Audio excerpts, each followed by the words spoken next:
and welcome back to Penplexity, the podcast where we get tangled up in the best ideas from books. I'm your host, James, and as always, I am joined by the brilliant duo of Sarah and Ethan. How are you both doing? Hey, James. I'm doing great, really excited for today's topic. It's a spicy one. Spicy is one word for it. Let's just say it's foundational. Hello, everyone. Foundational and spicy, I love it, and it really is. Today, we're diving into the introduction of a book titled Speciesism, Why It Is Wrong. And right off the bat, the author makes a pretty bold claim. It says, and I'm quoting here, "We are ethically deluded." Sarah, what on earth does that mean? Yeah, it doesn't pull any punches, does it? Basically, the author is pointing out a massive contradiction in our thinking. There are literally thousands of billions of beings on this planet that can feel pain, joy, and fear. Sentient beings. But our default moral setting, our collective moral tune as the book calls it, is that only the 7 billion of us who are human really truly matter. So the "we must do what is best for humanity" line is the delusion? Exactly. The argument is that this is a form of moral confusion. It's saying we need to expand our circle of concern to include all sentient beings, not just the ones that look like us. I find the term ethically deluded fascinating from a scientific standpoint. A delusion is a fixed, false belief.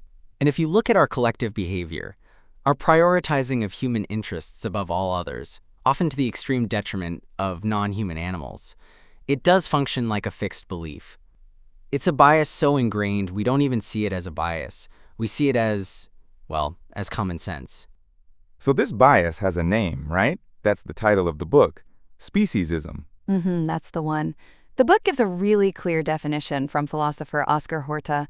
It's the unjustified, disadvantageous consideration or treatment of those who are not classified as belonging to a certain species. So in simple terms, it's thinking someone matters less, or their suffering doesn't count as much, just because they're a pig or a chicken instead of a human. And the key word there is unjustified. The entire premise rests on whether that disadvantageous treatment can be justified. The author's position is that it cannot be, and that the only relevant criterion for moral consideration should be sentience, the capacity to experience things, to feel. Okay, but this is where my brain, and I think a lot of people's brains, get stuck. When I hear reject speciesism, I immediately picture something absurd, like, giving my dog the right to vote. The book actually calls that idea silly, which I appreciate. Oh, for sure. And that's the biggest misconception, and the chapter tackles it head on. Rejecting speciesism does not mean we have to treat all animals in the exact same way. That would be ridiculous. My dog has no interest in voting, but he has a very, very strong interest in not being in pain and in going for walks. The idea is to give equal consideration to their interests, not to give them the exact same rights and treatments as humans. The analogy the chapter uses is excellent. It points out that it's not sexist to only offer women screenings for cervical cancer. You're treating men and women differently, but it's based on their different biological needs. It would be discriminatory to deny a woman that screening, just as it would be to offer it to a man who can't possibly benefit. Different treatment isn't always discrimination. Right. So applying that to animals, it's not speciesist to deny a cow the right to drive a car, because she has no ability or interest in doing so. But it is speciesist to ignore her very real interest in not being confined in a tiny space or experiencing fear and pain, just because she's a cow. So it's actually about treating beings more appropriately based on their individual needs and abilities, rather than just lumping them all into human and not human boxes. That actually makes a lot of sense. It reframes the whole thing. Precisely. It requires a more nuanced approach. Instead of a simple, is it human, the question becomes, what are this being's interests, needs, and capacities? It's a much more complex, but arguably much more ethical framework. Wow. Okay. This is a lot to chew on. And speaking of things that are good for us and promote a more compassionate worldview, this feels like the perfect time to thank our sponsor. This episode of Penplexity is brought to you by Sharan, which stands for Sanctuary for Health and Reconnection to Animals and Nature. They are dedicated to spreading awareness about holistic health and an ecologically sustainable, compassionate lifestyle. Their team of doctors and nutritionists has a vision of building a culture of health by empowering people to make long-term lifestyle changes. It feels very connected to what we're talking about today, expanding that circle of concern to include our own well-being and the well-being of the world around us. Oh, they're fantastic. What Sharan does is so important because it connects the dots. It shows how a compassionate lifestyle isn't just good for animals and the planet, but it's fundamentally good for our own health. They've helped over 100,000 people. It's really inspiring stuff. Their methods are based on scientific evidence, which is crucial. It's about making informed, conscious choices. If you're intrigued by today's discussion about changing your worldview, exploring what Sharan offers at sharan-india.org is a very practical next step. That's s-h-a-r-a-n-india.org. We highly recommend checking them out. All right, we are back. And as we always do, we've got a few questions from our listeners. The first one is from Leo in Portland. Leo asks, the chapter talks a lot about sentient beings. Is there a clear line? Are we talking about dogs and cats? Or does this include, say, ants or oysters? Ethan, what do you think? That is the million-dollar, or perhaps the trillion-creature question. Sentience is the capacity to feel, to have subjective experiences. There is broad scientific consensus that vertebrates, mammals, birds, reptiles, fish, are sentient. There's also growing evidence for many invertebrates, like octopuses. Where it gets much murkier is with insects or bivalves like oysters. The book doesn't draw a hard line in the introduction, but it forces us to confront the question, where there is doubt, should our default be to cause potential harm or to err on the side of caution? It's a question of risk. Okay, erring on the side of caution. I like that. Next question is from Maria in Texas. She writes, I get the logic, but isn't it just natural to prioritize your own species? It feels like a biological imperative for survival. Why should we fight that, Sarah? That's a really common and understandable feeling, Maria. And yes, there are probably evolutionary reasons for in-group preference. But the whole point of ethics and morality is to rise above our most basic instincts. It's also natural to be selfish or to react with violence. But we've created societies with laws and moral codes that say we shouldn't do that. We don't base our legal system on might makes right, even though that's a natural law in the wild. The argument here is that we should apply our most developed ethical principles, like fairness and compassion, consistently, not just when it's convenient. So just because an instinct exists doesn't make it a moral guideline. Got it. Okay, last question is from Ben in London. The cancer screening analogy was really helpful. Can you give me one more example of treating beings differently based on needs, without being discriminatory? Certainly. A simple one is language. We have a moral and legal obligation to provide humans with opportunities to learn and use language. We build libraries, we teach reading and writing. We don't have that same obligation to a dolphin. However, we might have an obligation to ensure the dolphin's acoustic environment is clean so it can use its own form of communication, echolocation, without interference. In both cases, we are respecting the being's interest in communication. But the treatment is radically different because their capacities and needs are radically different. That's a great example. Perfect. Well, that's all the time we have for questions. To wrap us all up, Sarah, could you give us the key takeaways from this introduction? Absolutely. I'd say there are three main things to take away. First, speciesism is a real form of discrimination, where we unjustifiably treat beings as less important simply because they belong to another species. Second, rejecting speciesism doesn't mean treating a dog like a human. It means giving the dog's interests, like the interest to live and not suffer, the same serious consideration we give to similar human interests.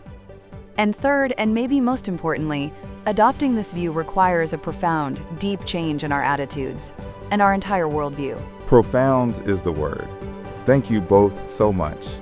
This has been, as expected, a mind-bending conversation. And for everyone listening, what should we get tangled up in next? Let us know.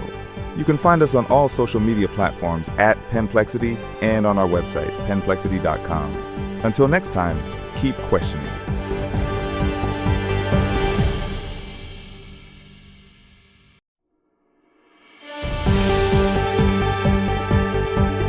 Hello, and welcome back to Penplexity, the podcast where we get tangled up in the most fascinating ideas from the world of books. I'm your host, James, and as always, I am joined by the sharpest minds I know. First up, the person who can make any dense text feel like a breezy chat, the wonderful Sarah. Hey, James. So excited to be here. This week's chapter is a doozy, in a good way. It really is. And back with us is the man who looks at the world through a microscope of logic and wit, the one and only Dr. Ethan. A pleasure, James. I've brought my finest non sequitur detector today. I have a feeling it's going to get a workout. I am sure it will. Today we're diving headfirst into a book called Speciesism, Why It Is Wrong by Magnus Vinding, specifically the first chapter, which is, well, it's also called Why Speciesism is Wrong. No beating around the bush with that title. Nope, it gets right to the point. And the core idea is actually, surprisingly simple. The author basically says, look, over the last few centuries, we've gotten a lot better at recognizing that discriminating against people based on things like race or sex or ability, it's just wrong, deeply unethical. Right, like, that's moral progress 101. Exactly. And we've kind of landed on this idea that what gives someone moral value, what makes them matter, is sentience. The fact that they are a conscious being who can feel things, suffer, experience well-being. It doesn't matter what color your skin is or what your gender is. If you can feel, you matter. Okay, that tracks. I'm with you so far. So the big, giant, flashing question the chapter throws at us is, why do we stop at the species line? Why, when it comes to non-human animals, do we suddenly forget all that and go back to using the very same justifications for discrimination that we've already rejected for humans? It's a question of logical consistency. The argument form is, if X possesses quality Y, then X deserves moral consideration. We've established for humans that quality Y is sentience.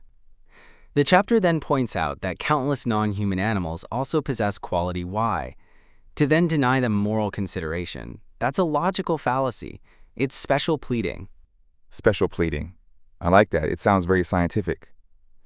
So the book argues that speciesism is wrong for the exact same reason that racism or sexism is wrong. It's judging someone based on a morally irrelevant criterion. That's it in a nutshell. Your species is just as irrelevant as your race or gender when it comes to whether your suffering matters. But, I can hear the objections already, and the chapter dives right into them. The first big one is, well, humans and animals are different. We're way more intelligent. What's the book's come back to that? Oh yeah, the intelligence card. The book points out the massive double standard here. We don't say that a human with severe cognitive disabilities deserves less moral consideration. In fact, we often feel we have a greater obligation to care for them. So if we were really being sincere that high intelligence is the ticket to moral value, we'd have to be consistent and apply that to humans too. And nobody wants to do that, because it's obviously monstrous. This is where the distinction between intrinsic and extrinsic value is crucial. Sentience, the ability to feel, has intrinsic value. It is valuable in and of itself. Intelligence, on the other hand, has extrinsic value. It's valuable because of what it can do.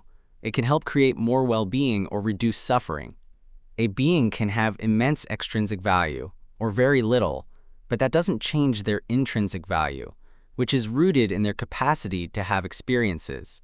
So a super intelligent AI that felt nothing would have zero intrinsic value.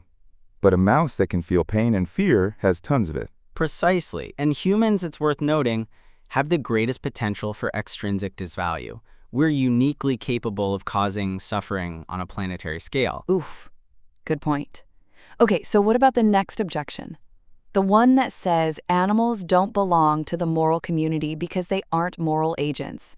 They can't, reason about right and wrong. Right, they can't sign a social contract. The chapter just demolishes this. First, again, infants aren't moral agents. Plenty of adult humans aren't either. The book mentions this kind of awful term some philosophers use, calling them broken moral agents. Broken? Wow, that's an ugly way to put it. It's a philosophically weak and morally bankrupt term. It's an ad hoc patch designed to protect a flawed premise. Besides, the premise itself, that animals are not moral agents, is factually questionable. The chapter cites an experiment where monkeys were willing to starve themselves to prevent another monkey from getting an electric shock. That shows a greater moral sense than the person who designed the experiment, frankly. Totally! And you see altruism and cooperation in so many social animals. But even if that weren't true, it's a distraction. The real point, again, is that we value our children for who they are, not for who they might become. A baby with a terminal illness who will never become a moral agent still deserves our full care and respect. So moral agency just can't be the price of admission. Okay, that one seems pretty thoroughly debunked. What about... this one feels a bit slippery.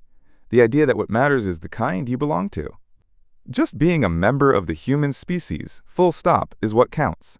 Yeah, the just cause argument. The book calls this out for what it is, question begging. It's like saying, I'm right because I'm right. A racist could use the exact same logic. What matters is belonging to my race. We reject that, so why do we accept it for species? And the very concept of species is biologically fuzzy. It's a folk notion we've tried to formalize with limited success. The book brings up a great point. What if our hominid relatives, like Neanderthals, were still around?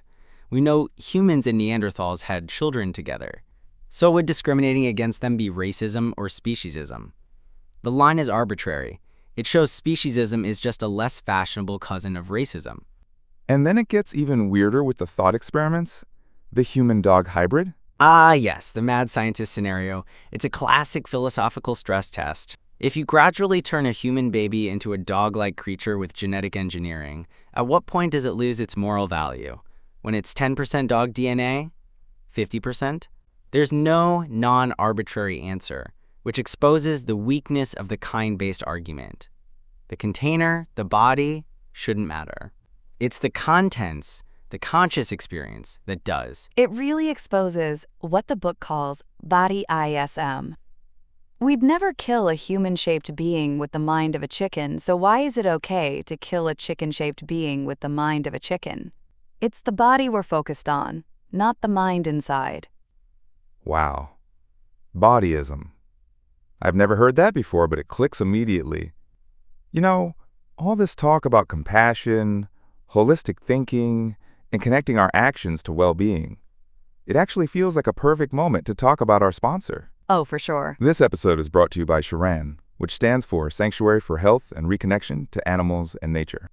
They are a team of doctors, nutritionists, and health coaches dedicated to spreading awareness about holistic health and an ecologically sustainable, compassionate lifestyle.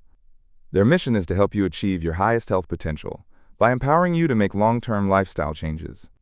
We're talking about shifting our perspective on other beings, and Sharan is all about putting that into practice, connecting our own well-being with the well-being of the planet and the animals we share it with. They've helped over 100,000 people through their work. You can find out more at www.sharan-india.org. It's such a perfect fit for this discussion. This chapter is the why, and Sharan is a group that provides a how. They help people live in a way that aligns with this kind of expanded moral thinking. Definitely check them out. And I'll add that their methods are based on scientific evidence, which is always a plus. They're helping people make a real positive impact on their own health and the world. It's applied ethics, in a way. Very commendable. Absolutely. That's Sharan at sharan-india.org. Okay, we have a few more objections to get through. What about the classic, quote, burning building scenario? You can only save one, a human or a dog. Most people save the human. Checkmate, anti-speciesists. Laughs. Yeah, it's the ultimate gotcha. But the chapter points out it's a total non sequitur. An emergency choice doesn't justify general discrimination. In that same fire, you might choose to save a child over an elderly person. But that doesn't mean it's okay to disregard and disrespect elderly people in your everyday life. It's just a distraction. That makes sense. It's a bad faith argument. Okay, final big one. This feels like the speciesist's last stand. Humans are just more sentient. Our brains are bigger, we feel more deeply. Is that true? And does it matter? This is my favorite one, because it tries to use science and fails. First, the premise is highly debatable. Does a bigger brain mean more intense feelings? As the book notes, a human has bigger thighs than a cat, but the cat is much faster. It's not about overall size. More than half the neurons in your brain are in the cerebellum, which seems to play little, if any, role in conscious experience.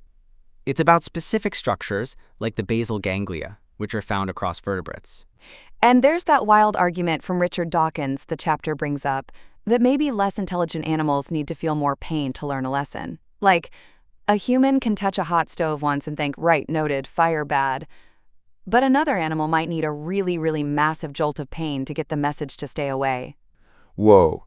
So they could actually suffer more intensely than us? It's a plausible Darwinian argument. We have no reason to assume they feel less, and we should err on the side of caution.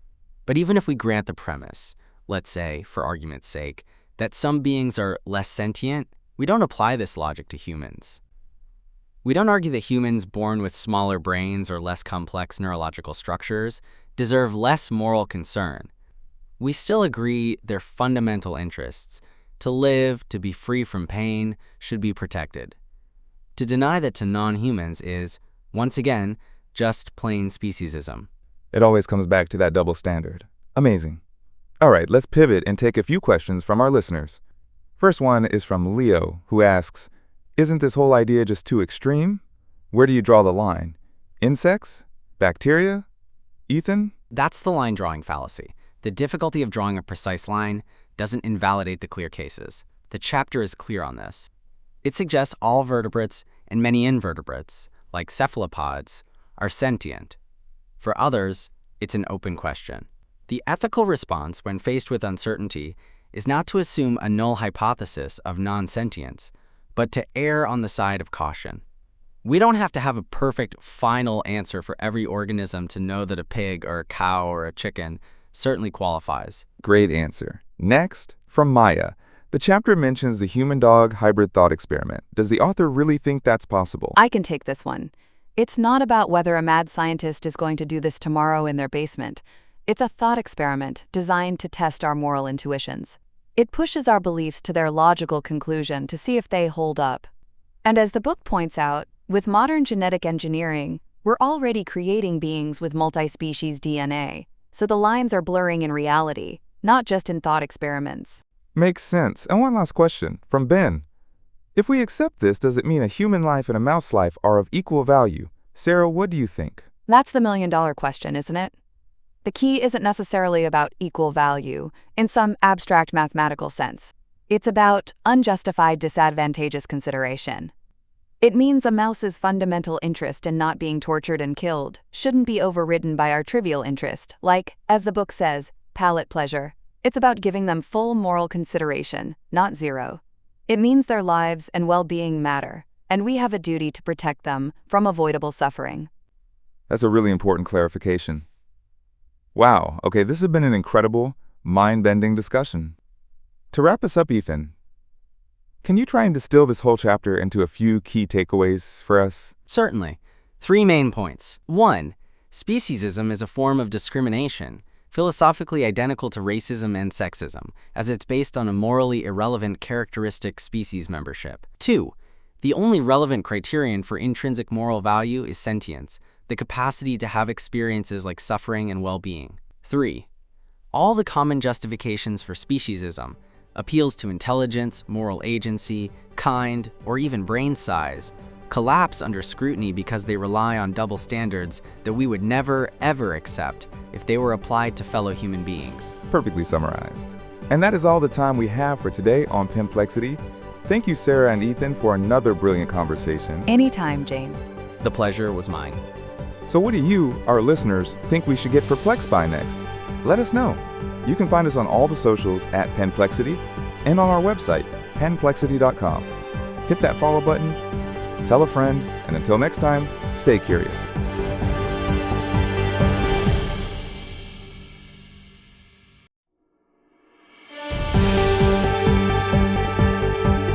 Hello, and welcome back to Penplexity, the podcast where we get way too deep into books and never want to come up for air. I'm your host, James, and as always, I am joined by the 2 people who make my brain hurt in the best possible way.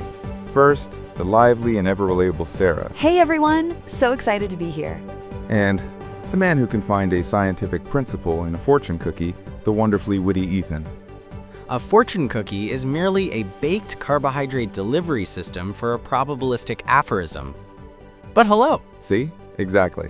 Okay, today we are diving headfirst into a really challenging chapter from the book Speciesism, Why It Is Wrong. We're looking at part 2, the chapter called Embracing Veganism. And folks, this one does not pull its punches. Oh, not at all. It basically throws the first punch and then asks why you were standing there in the first place. Perfectly put.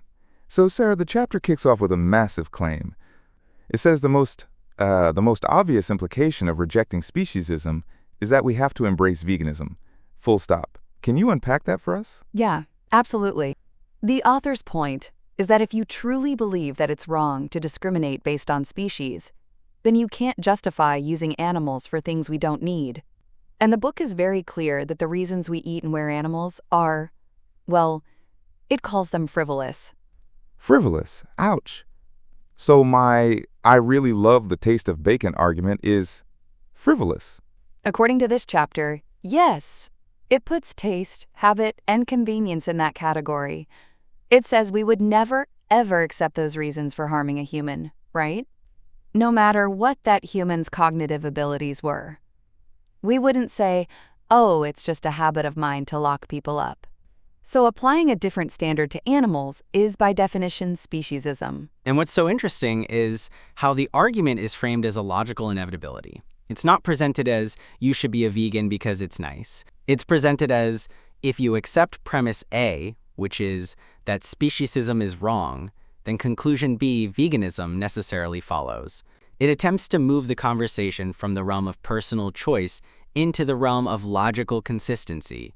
That's a great point. It feels less like a suggestion and more like a philosophical checkmate.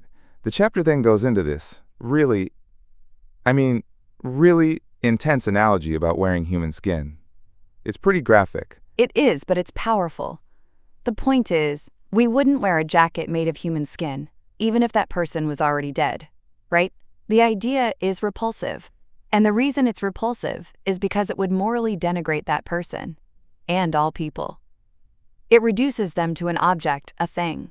Right. The chapter argues that when we wear cow skin, leather, or any other animal skin, we're doing the exact same thing. We are reinforcing the idea that they are just things, just resources for us to use. It powerfully undermines any moral consideration for them. The argument is also about the harm of the idea itself. It's not just about the specific cow whose skin becomes a jacket. It's that the act of turning beings into jackets reinforces a worldview where it's acceptable to do so. The book calls it a propaganda against non-human individuals. Every leather belt or wool sweater is, in this view, a small piece of advertising for the speciesist system. Wow, a piece of advertising. I've never thought of my shoes that way. Okay, so that's skin. But it says this also applies to things like milk and eggs, where the animal isn't, immediately killed for the product. Yeah, and this is where it gets even more uncomfortable for a lot of people, I think. It uses the dairy industry as the prime example, and it asks us to imagine doing the same things to humans. Forcefully impregnating women year after year, taking their babies away moments after they're born, killing the male babies, and forcing the females into the same cycle. All so we could have their milk. Yeah, that's horrifying. It is! And the chapter says nobody would call supporting that a personal choice. We'd be outraged. But that's exactly the system we support when we buy dairy. The only difference is that they have cow bodies, not human bodies. And that difference, that double standard, the author says, is, quote, pure speciesism. And to be objective here, the argument leans heavily on the premise that the suffering is comparable. Biologically speaking, the neural mechanisms for maternal bonding, stress, and pain are highly conserved in mammals. The rush of oxytocin, the spike in cortisol from separation, a bovine mother experiences these things.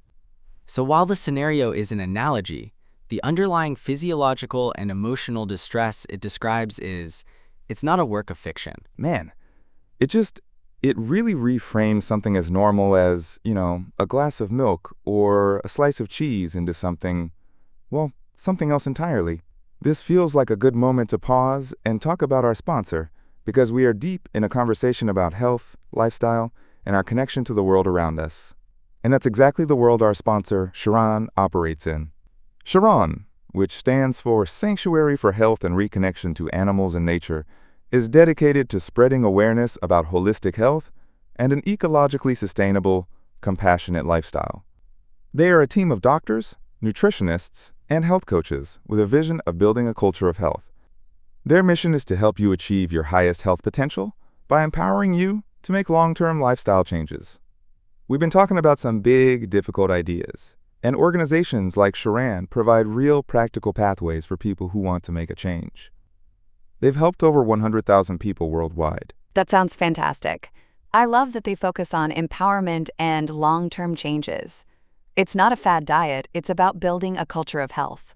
That's exactly the kind of support people need when grappling with the ideas in this chapter. And I'll add that their methods are based on scientific evidence and used by doctors. That's crucial. It's about combining compassion with credible information to achieve vibrant well-being. We highly encourage you to check out their work at www.sharon-india.org.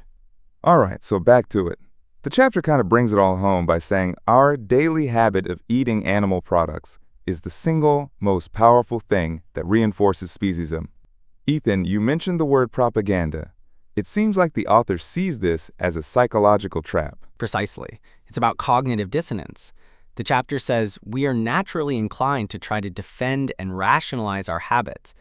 So if your habit is eating chicken wings every Sunday, it's psychologically easier to rationalize the chicken's suffering or deny its mind than it is to change your beloved Sunday habit.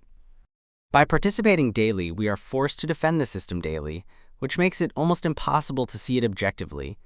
We become biased participants. Exactly. And that's the final point, the big conclusion.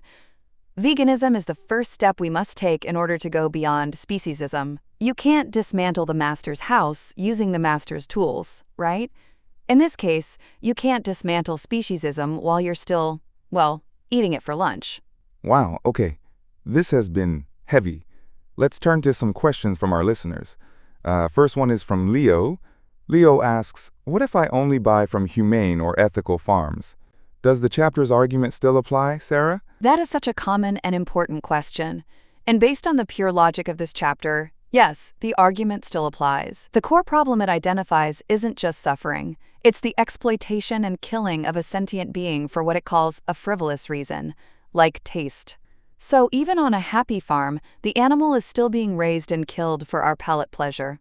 It might be less cruel, but it's still, in this view, a profound act of speciesism. Okay, that's clear.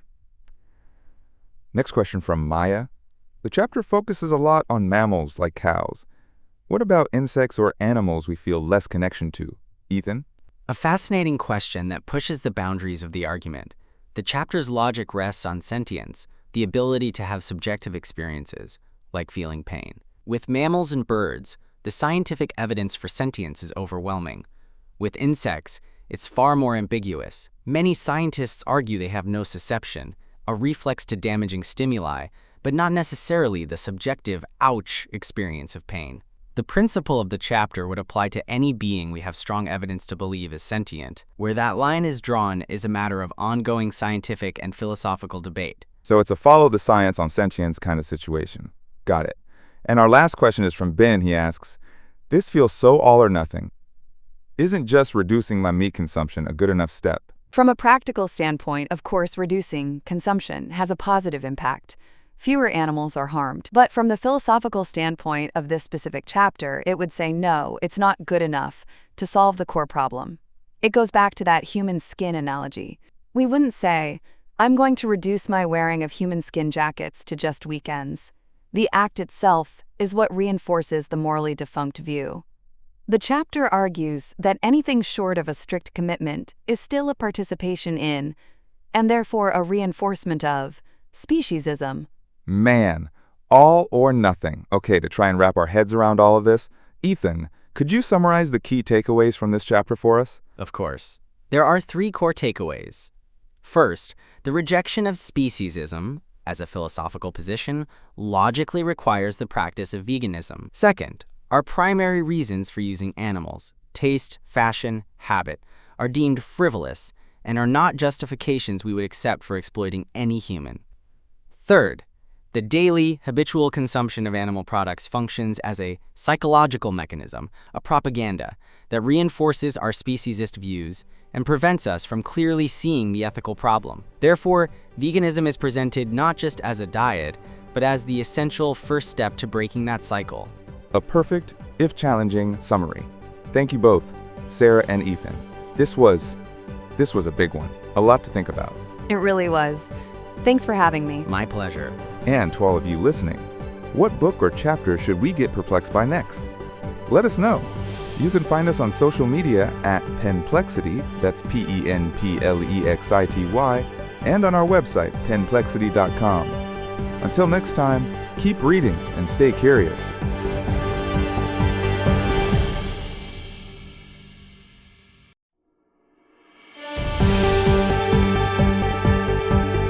What is up, everybody, and welcome back to Penplexity, the show where we get way too excited about the big ideas packed into little book chapters. I'm your host, James, and as always, I am joined by the two people who make my brain feel both bigger and slightly more confused every week. We have the wonderfully sharp and always relatable Sarah. Hey, ready to dive in. This one is a doozy. It really, really is.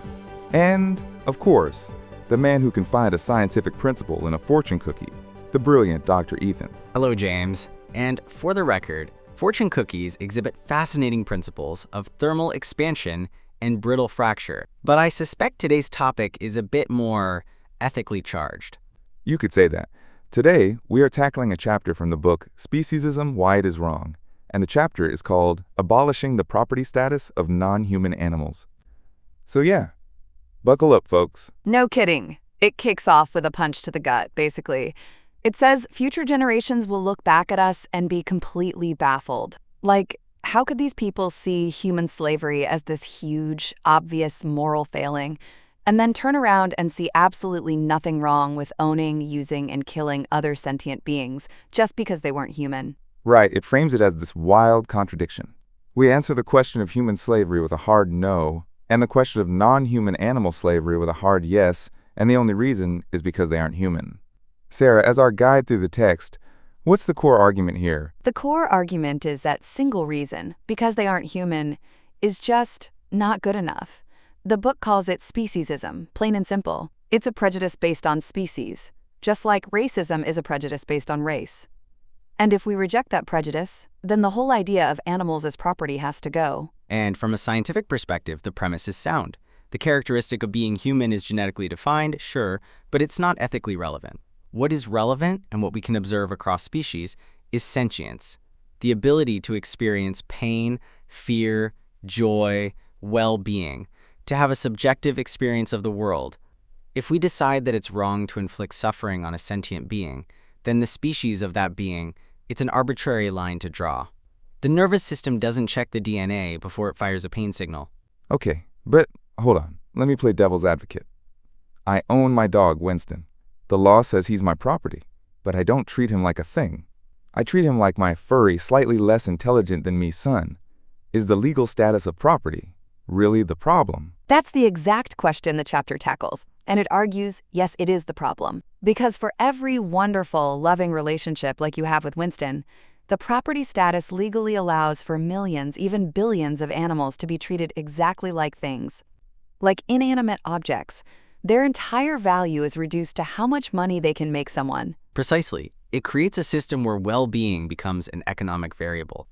In large-scale agriculture, for instance, an animal's comfort is only considered up to the point where it impacts the profit margin. If causing suffering is cheaper than providing comfort, suffering becomes the default outcome. The property status makes that possible. It turns a being with intrinsic value, value in just being itself, into something with only instrumental value, a means to an end. Exactly.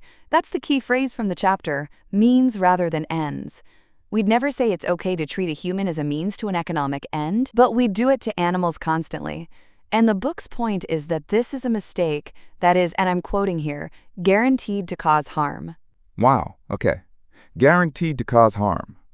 That's heavy. So this leads to the question that I know half our listeners are screaming into their phones right now. What about pets? If we abolish this property status, does that mean no more pets? Is Winston an outlaw? Winston is safe. The book is much more nuanced than that. It's not about taking animals out of loving homes. It's about how they get there. It draws another one of those powerful analogies. Would we ever think it's okay to breed human children, specifically to sell them for adoption? Oh God, no, that's horrifying. That's like a dystopian movie plot. Right, because it's commodification. It turns a person into a product. The book says we should feel the same way about breeding dogs or cats or any animal. The practice of breeding them to be sold. That's the issue. It's still treating them as means rather than ends. The ethical distinction is critical. It's the difference between creating a life for profit and caring for a life that already exists.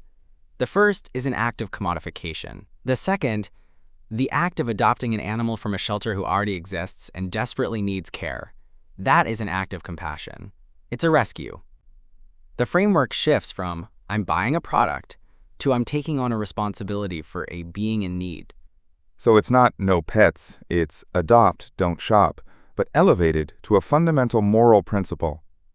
It's about not creating more beings to be dependent on us when there are literally millions in shelters needing help right now. You got it. It's an obligation to care for the ones we've already brought into existence, not a license to create more for our own desires. This whole conversation about compassionate lifestyles, holistic health, and reconnecting with animals and nature, it actually makes me think of our incredible sponsor for this episode. Penplexity is proudly supported by Sharan. Sharan, which stands for Sanctuary for Health and Reconnection to Animals and Nature, is dedicated to spreading awareness about holistic health and an ecologically sustainable, compassionate lifestyle. They're a team of doctors, nutritionists, and health coaches with a vision of building a culture of health. Their mission is to help you achieve your highest health potential by empowering you to make long-term lifestyle changes.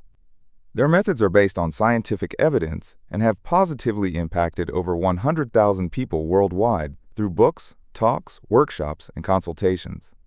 You can find them at www.sharon-india.org. That's s-h-a-r-a-n-india.org. That's a perfect fit. It's exactly what we're talking about, seeing the connections between our own well-being and how we treat the world and the other beings in it. What a fantastic mission. Definitely check them out. I agree. The science is increasingly clear on the interconnectedness of personal, public, and planetary health. A compassionate approach, as they advocate for, often aligns directly with the most positive health outcomes. It's a very worthy organization. All right, let's pivot and take a few questions from the Penplexity community. First one is from Alex on our website. Alex asks, if animals aren't property, what's their legal status? Guardianship? And who would be responsible for vet bills? Ethan, that sounds like one for you. That's an excellent practical question. The most proposed model is indeed a shift from ownership to guardianship. This concept already exists in some legal frameworks. As a guardian, you would have a legal responsibility for the animal's well-being, food, shelter, medical care, the vet bills Alex mentioned, but you wouldn't have the legal right to treat them as a disposable asset. You couldn't sell them into research or, kill them because you were moving. It reframes the relationship as one of care and responsibility, not of absolute dominion. Okay, next question is from Maya on Twitter. This is thought-provoking, but what about working animals like guide dogs for the blind or search and rescue dogs? How does this philosophy view them, Sarah? Another great question. I think the book's core principle would force us to re-examine those relationships very, very carefully. The key question is always, is the animal being treated as a respected partner or as a tool? Is their well-being, their happiness, their desire to do the work truly the top priority? Or is their usefulness to us the main concern? It doesn't necessarily mean those relationships can't exist, but it would demand a much higher ethical standard, ensuring it's a genuinely cooperative partnership, not a form of exploitation. Right, the focus shifts to their experience of it. Last question, from Ben. This all sounds great in a philosophy class, but isn't it completely unrealistic? How could we ever abolish the property status of literally trillions of animals worldwide? I mean, yeah, Ben's got a point. It seems impossible. The scale is staggering, no doubt, but historical precedent shows that fundamental moral paradigms can, and do, shift. Consider the abolition of human slavery, or women's suffrage. At one point, these ideas were considered radical, unrealistic, and economically disastrous by the establishment. Change is not instantaneous. It begins with a conversation like this one. It's about challenging the premise. The logistical challenges are immense, but they are a separate problem from the ethical question itself. We must first agree on what is right, and then we can begin tackling the how. Incredible discussion, you two. Just wow. Before we wrap it all up, Sarah, could you distill it down for us? What are the key takeaways from this chapter? Of course. I think there are three main things to walk away with. First, The idea that we condemn human slavery but accept animal ownership is a contradiction held up only by speciesism, which isn't a valid moral reason.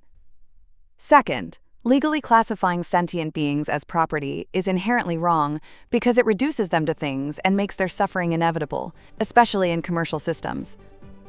And third, the ethical way to live with companion animals is through adoption and rescue, caring for the millions who already need us, not by breeding more animals into existence as commodities. Perfectly put. Thank you, Sarah, and thank you, Ethan, and thank you to everyone for tuning in and stretching your brain with us. We want to know what you think we should tackle next.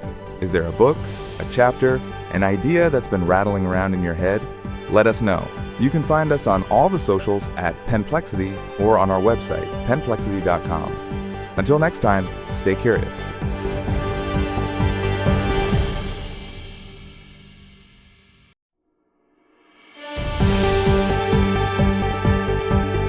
Hello, and welcome back to Penplexity, the podcast where we get tangled up in the best ideas from books. I'm your host, James, and as always, I am joined by the wonderfully insightful Sarah. Hey everyone, happy to be here. And the man who makes science sound like poetry, the brilliant Dr. Ethan. A pleasure, James. Though I'd argue poetry is just science with better rhythm. Ha! I'll take that. All right, team, today we're diving into a chapter that's, well, it's a tough one, but a really important one. It's from the book Speciesism, Why It Is Wrong, and the chapter is simply titled Vivisection. So buckle up, listeners. This is going to be a fascinating and probably challenging conversation. It really is.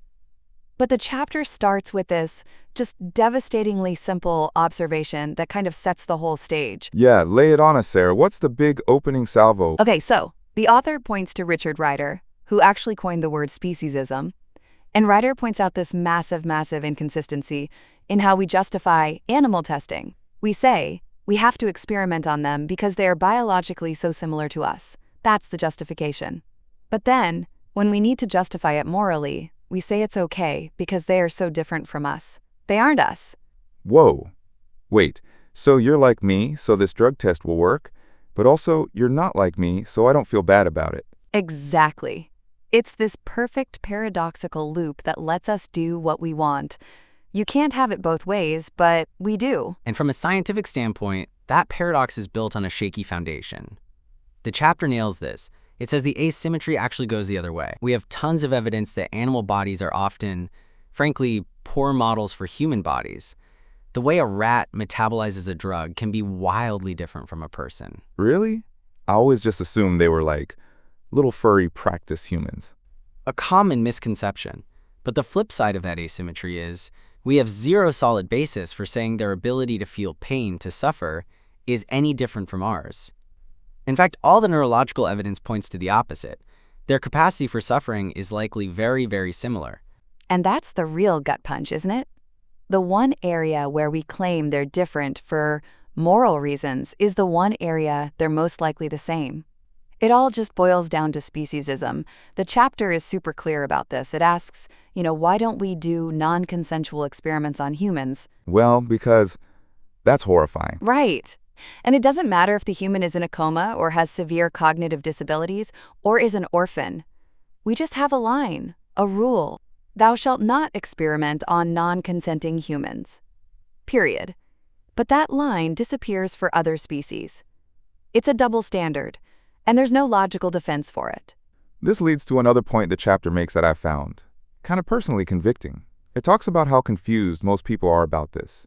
Sarah, can you break that down? Yeah, it's this weird disconnect. Large numbers of people will say they are against vivisection, against animal testing. It feels wrong to them, but only a tiny fraction of those people are vegan. And ethically, the chapter argues, that makes absolutely zero sense. The logic is quite sound. Vivisection, for all its problems, is at least sometimes aimed at a non-frivolous goal, like curing a disease. But eating meat, using leather, in a world with abundant alternatives, these are done for what the book calls frivolous reasons: taste, habit, convenience. So how can you be against causing an animal harm for a potentially life-saving medicine, but be totally fine with causing an animal to suffer and die for a sandwich? You can't. Not consistently. And then you look at the numbers, and the disconnect becomes even more bizarre. The chapter says we experiment on something like 100 million vertebrates a year, an incomprehensible number, but we kill over 50 billion land animals for food, and that's not even counting aquatic animals. The suffering caused by vivisection is a tiny, tiny fraction of the whole. So our moral outrage is focused on the tip of the iceberg, while we're casually swimming around the massive part that's underwater. Wow. You know, thinking about this idea of finding better, more compassionate ways to live and to be healthy, it actually makes me think of our sponsor for this episode. Penplexity is proudly supported by Sharan. Oh, I love Sharan. They're fantastic. They really are. Sharan, which stands for Sanctuary for Health and Reconnection to Animals and Nature, is all about spreading awareness of holistic health and a compassionate, sustainable lifestyle. They're a team of doctors and nutritionists with a vision to build a real culture of health. And their methods are evidence-based, which is key. This isn't just wishful thinking. It's based on science that's becoming mainstream knowledge. They empower you to make real, long-term lifestyle changes. And they've helped over 100,000 people through books, workshops, consultations. It's all about vibrant well-being. If this conversation is sparking anything in you, you should seriously check them out. Absolutely. Find out more at www.sharan-india.org. That's s-h-a-r-a-n-india.org. A big thank you to Sharan for their support. Now, back to the philosophical minefield. Ethan, the chapter brings up a counter-argument. What if we just bite the bullet and say it's okay to experiment on one human to save 10? Right, the pure utilitarian argument. But the book dismantles it beautifully. First, no experiment is ever a guarantee. Research is messy. It's full of dead ends. The idea that you're sacrificing one person for a guaranteed cure for 10, that's a fantasy scenario. In reality, you're sacrificing them for a shot in the dark, a lottery ticket. And nobody really is willing to sacrifice a human for a lottery ticket. And that just reveals the speciesism again. The book has this great thought experiment. Imagine a being with the body of a human, but the mind of a mouse. Would we be okay with performing a painful experiment on it? Most of us would recoil in horror, but when that same mouse mind is in a mouse body, we're fine with it. It's human body ISM clouding our judgment. Exactly. But the book also says our resistance to experimenting on humans is a good thing. It's a protective fence. It upholds a fundamental respect for human life. And the chapter's point is, the exact same thing is true for other animals. When we vivisect them, we don't just harm that individual. We reinforce speciesism and prevent that same deep respect from ever developing. So it's not just about the science being bad or the individual suffering. It's about what it does to us morally, as a society. Precisely. So what's the future then? The book isn't saying we should just stop all medical progress, is it? Not at all. It's saying we should get smarter, just like we did when we stopped non-consensual experiments on humans. That didn't end science, it forced us to innovate. And the alternatives today are incredible. We have computer simulations, sophisticated human-like dolls for training, and my personal favorite, in vitro testing. What is that? Exactly. We use human cells and tissues grown in a lab. If you want to know if a chemical irritates human skin, why test it on a rabbit when you can test it on actual human skin tissue grown in a petri dish? It's more accurate, it's faster, and it's completely pain-free. It's just better science. And the chapter also mentions that abolishing vivisection doesn't mean we stop studying animals. We can and should still do observational studies or learn from procedures that are done for the animal's own health, just like we do with people. This is also hopeful, actually. It's not just a problem. There's a clear path forward. Okay, I think this is a perfect time to take some questions from our listeners. First one is from Leo in Toronto. Leo asks, but don't we need animal testing for some life-saving drugs? Are the alternatives really there yet? Ethan? Great question, Leo. The key thing to remember is what I mentioned earlier, the incredibly high failure rate of drugs that work in animals but fail in human trials. The old way isn't the gold standard we think it is.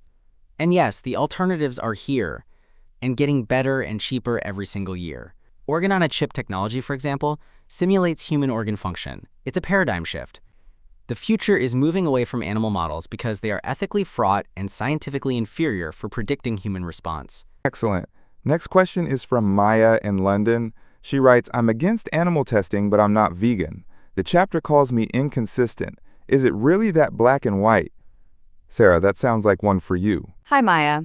I think the chapter's goal isn't to shame, but to make us think about the underlying logic of our own ethics. It's asking us to compare the reasons for harm. Is a few minutes of taste pleasure a good enough reason to cause a lifetime of suffering and a death when other options exist? Compared to the reason for vivisection, which is at least sometimes about saving a life, the book argues that if you're against unnecessary harm, then the harm for food, which is arguably the most frivolous and widespread, should be the first thing we address. It's not black and white, but it is a call to be consistent in our compassion. A very thoughtful answer. All right, one last question. This is from Ben in Chicago. What about behavioral studies where animals aren't physically harmed, like making a rat solve a maze? Are those also considered vivisection? That's a good, clarifying question. The core of the vivisection argument is about harmful, non-consensual procedures. The author would likely argue that confining an animal to a lab, causing it stress, is still a form of harm.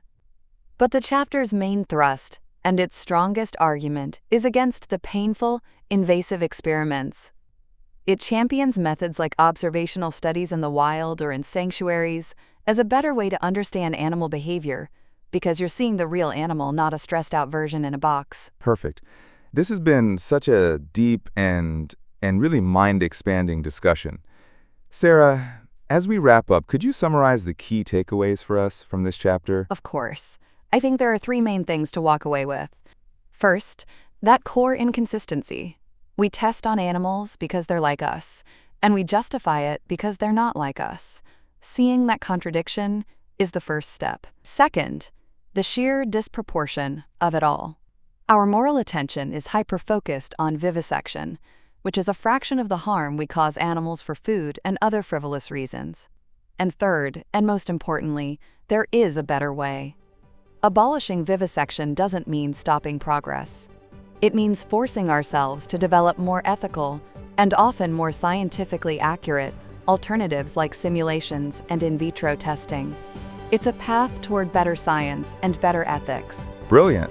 A challenging topic with a surprisingly hopeful conclusion. Thank you both so much. And thank you, our wonderful listeners, for joining us on Penplexity. We want to know what you think we should get perplexed by next. Send us your book and chapter suggestions. You can find us on all the socials at Penplexity and on our website, penplexity.com. Until next time, keep reading and keep thinking.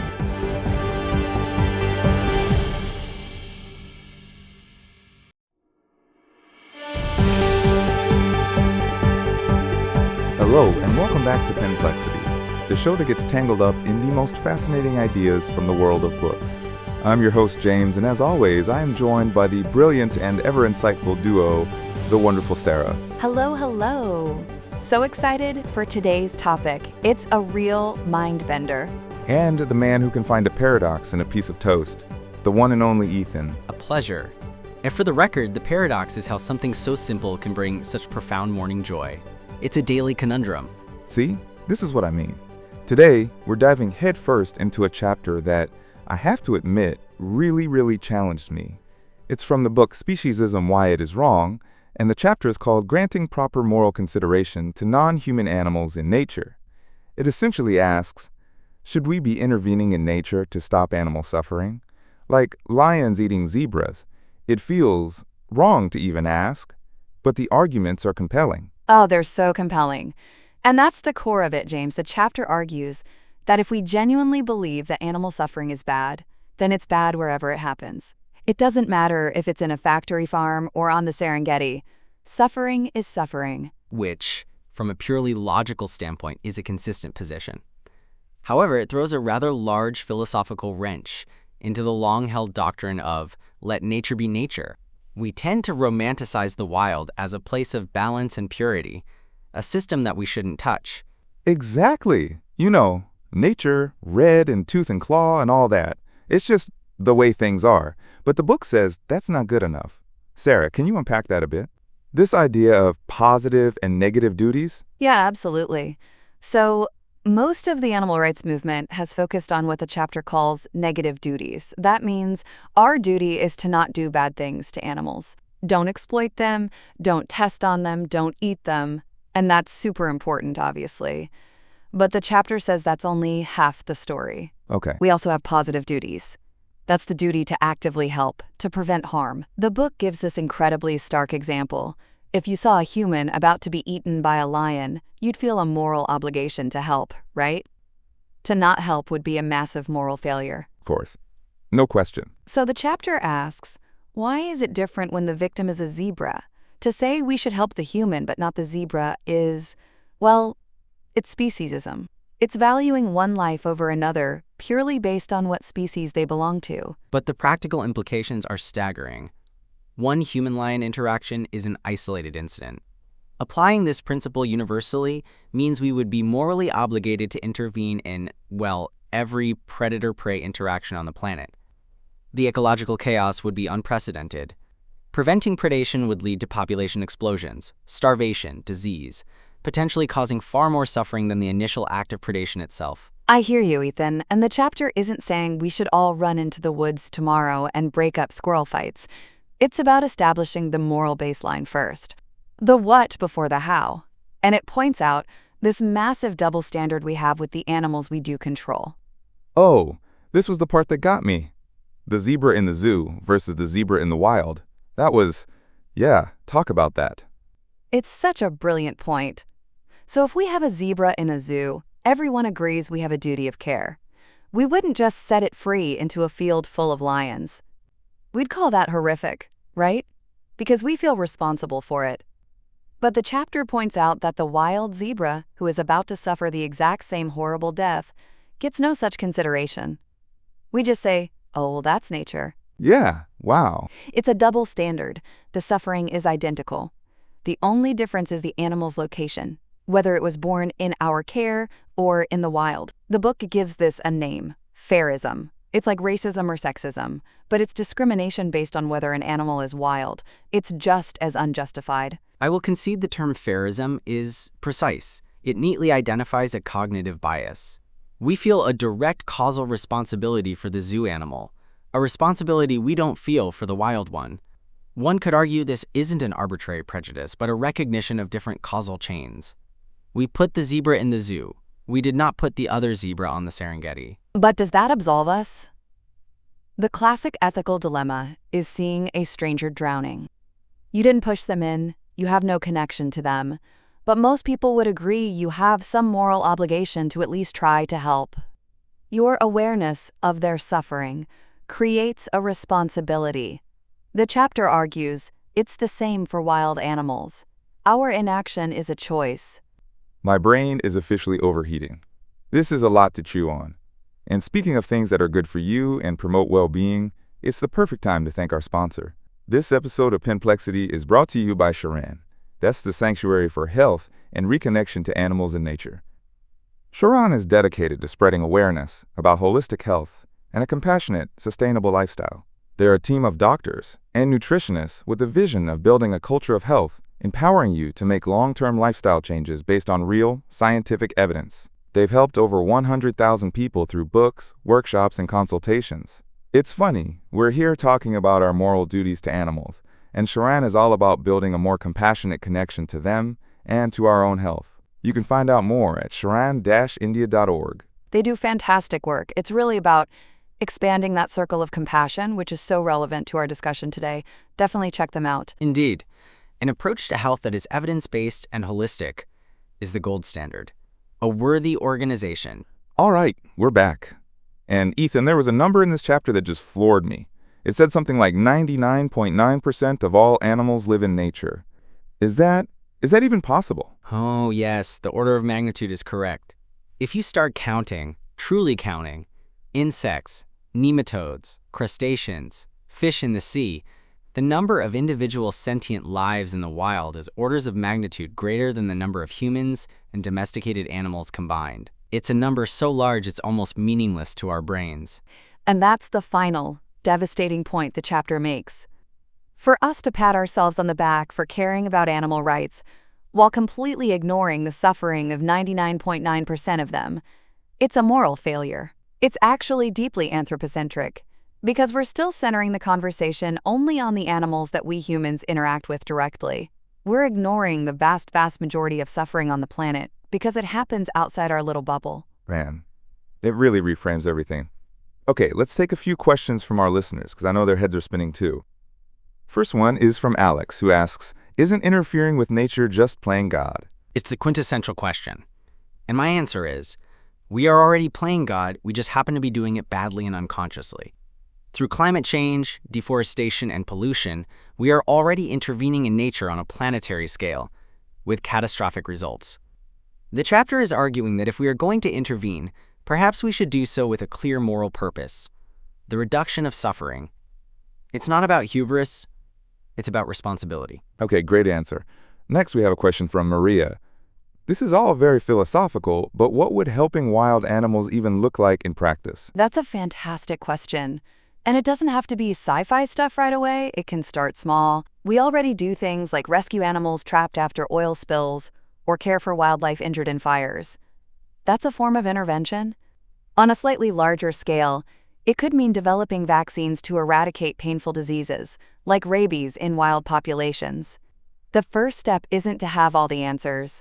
It's just to accept the premise that their suffering matters, and they are worthy of our help. Right. It's a shift in mindset. Okay, last question is from Ben. He asks, but doesn't predation serve a vital ecological purpose? Wouldn't stopping it cause more harm than good? Ben is absolutely correct. Predation is a fundamental mechanism for population control and ecosystem stability. You cannot simply remove it without the entire system collapsing into a Malthusian nightmare of starvation and disease. This is the central scientific and ethical challenge. Any potential intervention would have to be incredibly sophisticated. Think less about stopping a lion and more about, say, futuristic gene drives that gently lower fertility rates in overabundant herbivore populations. The chapter is not a practical manual for tomorrow. It's a philosophical signpost for the next century or two of ethical thought. Wow, a philosophical signpost for the next century. That's a perfect way to put it. This has been intense. Ethan, can you try to sum it all up for us? What are the key takeaways from this chapter? Certainly. There are 3 key points. First, a morally consistent worldview must acknowledge that suffering is bad regardless of where it occurs or who the victim is. Second, this introduces the concept of fairism, an irrational prejudice against wild animals, which is a bias we must confront. And third, given that the overwhelming majority of animal life exists in nature, any serious attempt to reduce total suffering on this planet must eventually address the immense suffering that occurs within natural ecosystems. It is, in short, an invitation to expand our moral universe. Expand our moral universe. I love that. Well, that's all the time we have for today on Penplexity. Thank you so much, Sarah and Ethan. This was a heavy one, but a good one. Anytime, James. It was a great chat. A stimulating discussion, as always. What do you all want us to get tangled up in next? Let us know. You can find us on all the social media platforms at Penplexity and on our website, penplexity.com. Hit follow, send us a message, and we'll see you next time. Thanks for listening.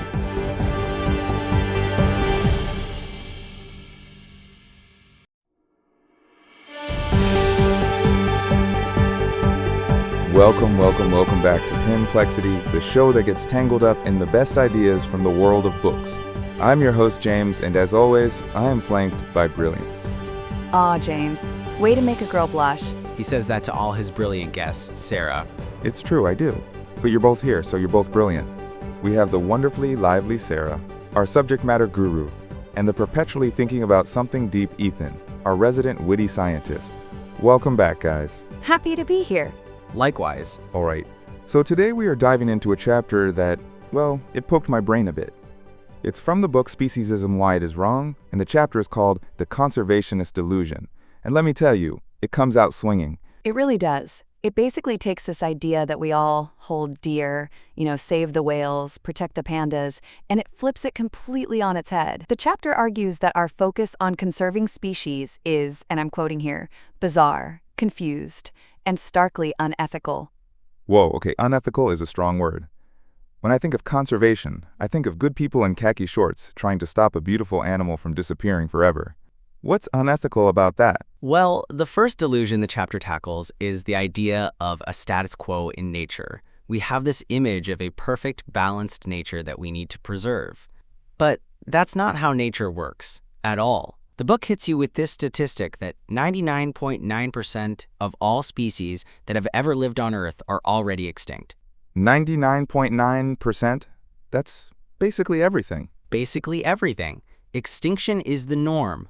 The natural state of nature is constant change, not conservation. So ironically, by trying to freeze nature as it is right now, we're actually doing something profoundly unnatural. Exactly.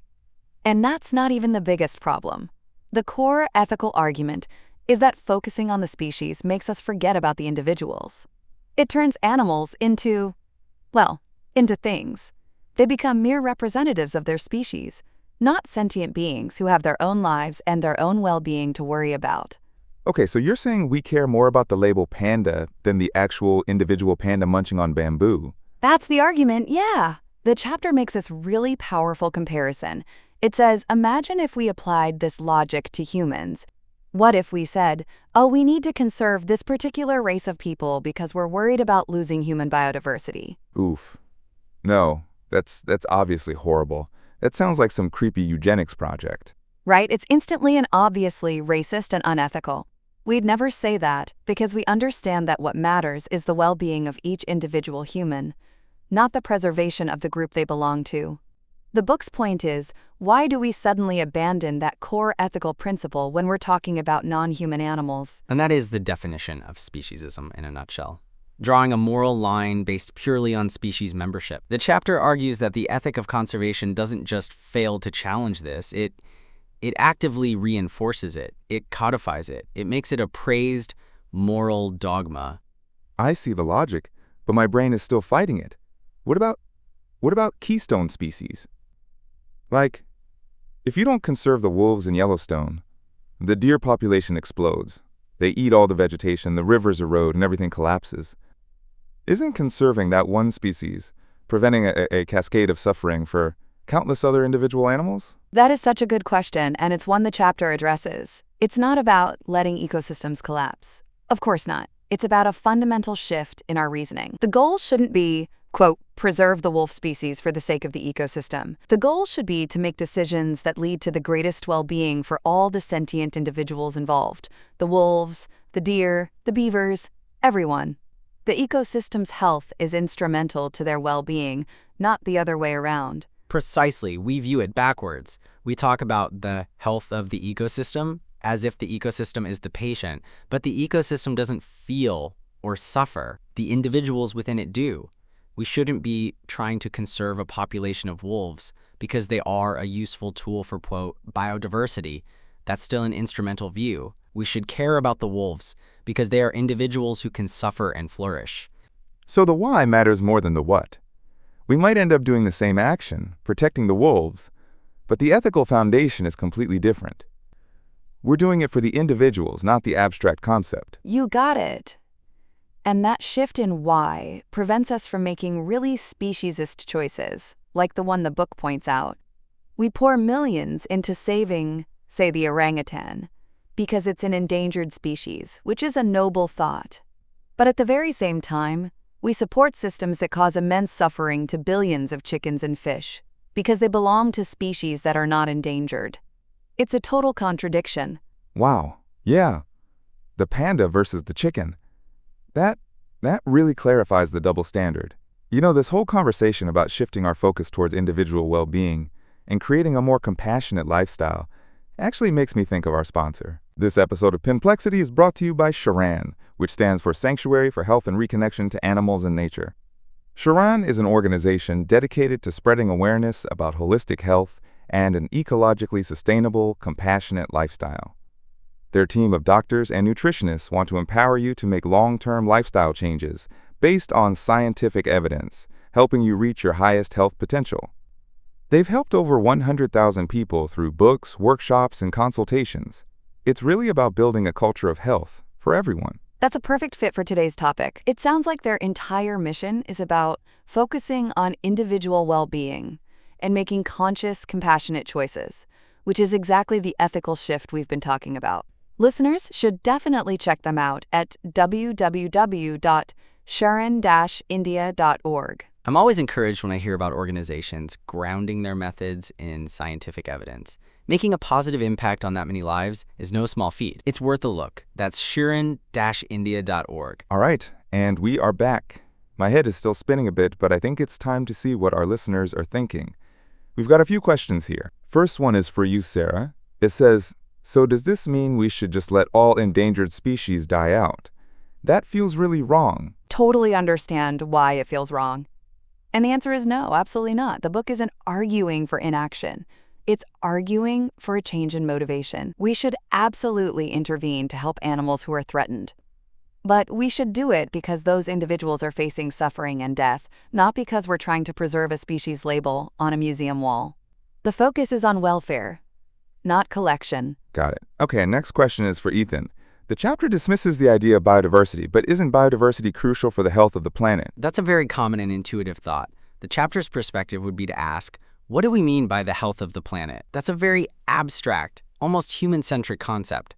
The planet itself, the rock, doesn't have health. The ecosystems do. But again, an ecosystem doesn't have moral standing. It can't suffer.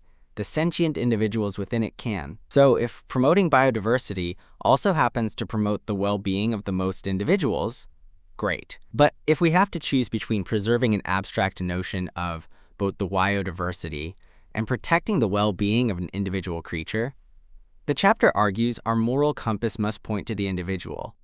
The individual over the abstract. It's a recurring theme. Okay, last question, and I'll throw this one to either of you. This is a lot to take in.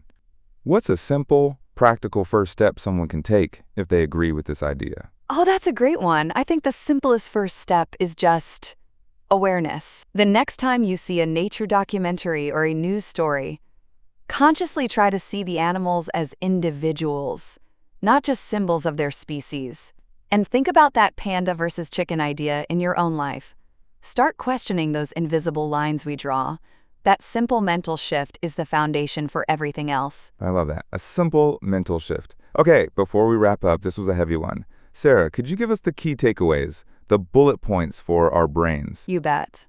So, takeaway number 1. The focus of our ethics should always be on the well-being of sentient individuals, not the preservation of abstract groups like species. What matters is who can feel and suffer. Number 2. The current ethic of species conservation is often deeply speciesist.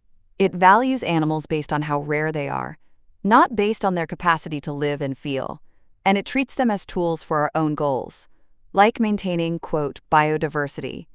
And finally, number 3, we need to challenge our own ingrained ideas about what's natural. Nature has always been about change, and our goal should be to reduce suffering and promote well-being for individuals, not to freeze frame one particular moment in ecological history. Brilliant summary. Thank you, Sarah. And thank you, Ethan. This was Penplexity at its best. A little confusing, a little challenging, and a lot to think about. Anytime, James. A pleasure. And that is all the time we have for today. What should we get tangled up in next? Let us know. You can find us on all the socials at Penplexity, that's Penplexity, and on our website at penplexity.com. Until next time, keep reading and stay curious.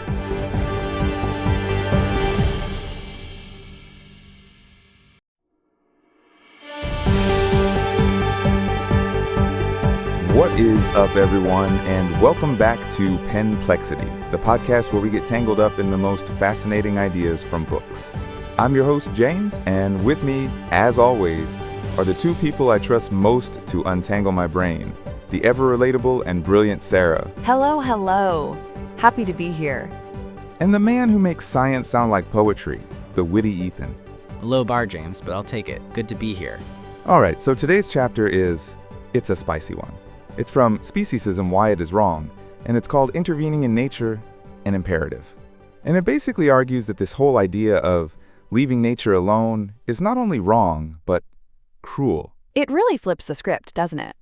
The chapter calls the whole beautiful, idyllic view of nature the, quote, conservationist delusion. The conservationist delusion. I love that. Sarah, break that down for us. What's so delusional about thinking nature is, a beautiful balance? Well, because for the actual inhabitants of nature, the vast majority of them, it's anything but balanced or idyllic. The book says it's an unacknowledged hell. And when you look at it, it's hard to argue. We're talking about constant horrors, being eaten alive, not just by predators, but from the inside by parasites, starving to death, freezing to death, suffering from diseases we can't even imagine. There's almost no peace, just a perpetual struggle to survive. And the chapter brings up a really crucial biological concept, R selection. This is the reproductive strategy for most animals. It's a brutal numbers game. Think of a fish or a frog laying thousands, maybe millions of eggs. Right, so more can survive. No, that's the grim part. The whole point is that almost none of them survive. For a population to stay stable, on average, only 2 of those thousands or millions of offspring will live long enough to reproduce. The rest? They just die. Horribly, they get eaten, they starve. Their existence is just a brief flash of suffering. The book says they are merely born to suffer and die. And from a numbers perspective, it's disturbingly accurate. So when you add all that up, the conclusion is pretty stark. Suffering isn't just a part of life in nature, it overwhelmingly dominates it. And if we accept that, the chapter argues, we have to accept the implication. We must intervene. And that is where my brain short-circuits. Because everything I've ever been taught is don't interfere. So let's get into the objections, because the chapter lists a bunch. The biggest one has to be, but it's natural. It's the circle of life. Ah, yes, the circle of life defense. It sounds so profound, right? But the chapter just dismantles it. Is disease natural? Yes. Is starvation natural? Yes. We don't use that as an excuse not to help a human who's starving or sick. We don't say, oh, sorry, your cancer is part of the beautiful tapestry of nature. To do that for animals but not for humans is just, well, it's speciesism. And the author makes a killer point about perspective. If you were the one being disemboweled by a predator, would you be thinking, what a privilege to be part of this circle? Of course not. You'd want someone, anyone, to disturb nature and save you. The circle of life is a concept that only benefits the detached observer, not the victim. Okay, that hits hard. What about the practical objection? We shouldn't intervene because we would only mess things up and cause more harm than good. That feels very reasonable to me. It feels reasonable, but the chapter calls it out as both speciesist and defeatist, and it points to a perfect example, rinderpest. Rander. What? Rinderpest. It was this horrible viral disease that used to kill tons of animals, wildebeests, giraffes, antelopes, and we cured it. We intervened, and we saved countless animals from a terrible death. Did we mess things up? No. We made things demonstrably better for them. That's the key, isn't it? The objection assumes all intervention is clumsy. But science isn't clumsy. We eradicated smallpox in humans, which killed hundreds of millions. That was a massive, planetary-scale intervention in a natural process. No one looks back and says, gosh, we really shouldn't have messed with nature on that one. We don't accept defeatism when it comes to human suffering. So it's pure speciesism to get all lazy and apathetic when it's animals suffering. This idea of compassionate, intelligent intervention, it actually makes me think of our sponsor for this episode. Penplexity is brought to you by Sharan, the sanctuary for health and reconnection to animals and nature. Oh, they're amazing. They really are. Sharan is all about spreading awareness of holistic health and a compassionate lifestyle. Their whole mission is to empower people to achieve their highest health potential through long-term lifestyle changes, guided by a team of doctors and nutritionists. It's not about quick fixes. It's about a deep, evidence-based approach to well-being. It fits so well. Just like we're talking about not just standing by, but actively and intelligently helping. That's what Sharan does for people's health. They've helped over 100,000 people. It's incredible. And their focus on reconnection to animals and nature is key. A deep connection fosters the kind of compassion we're discussing. It's not an us versus them mentality. You should definitely check them out at www.sharan-india.org. That's s-a-r-a-n-india.org. Welcome to a life of vibrant well-being. A huge thank you to Sharon for their support. All right, we are back. Let's tackle another big objection, one I hear all the time.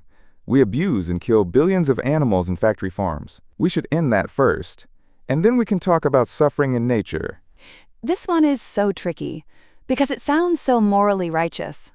But the chapter argues it's actually deeply speciesist and creates a false choice. It asks us to do a thought experiment. Imagine our society was enslaving billions of humans. And at the same time, trillions of other humans were living in the wild, suffering from plague and starvation and killing each other. Would we really say, nope, can't help those trillions until we've freed the billions we're enslaving?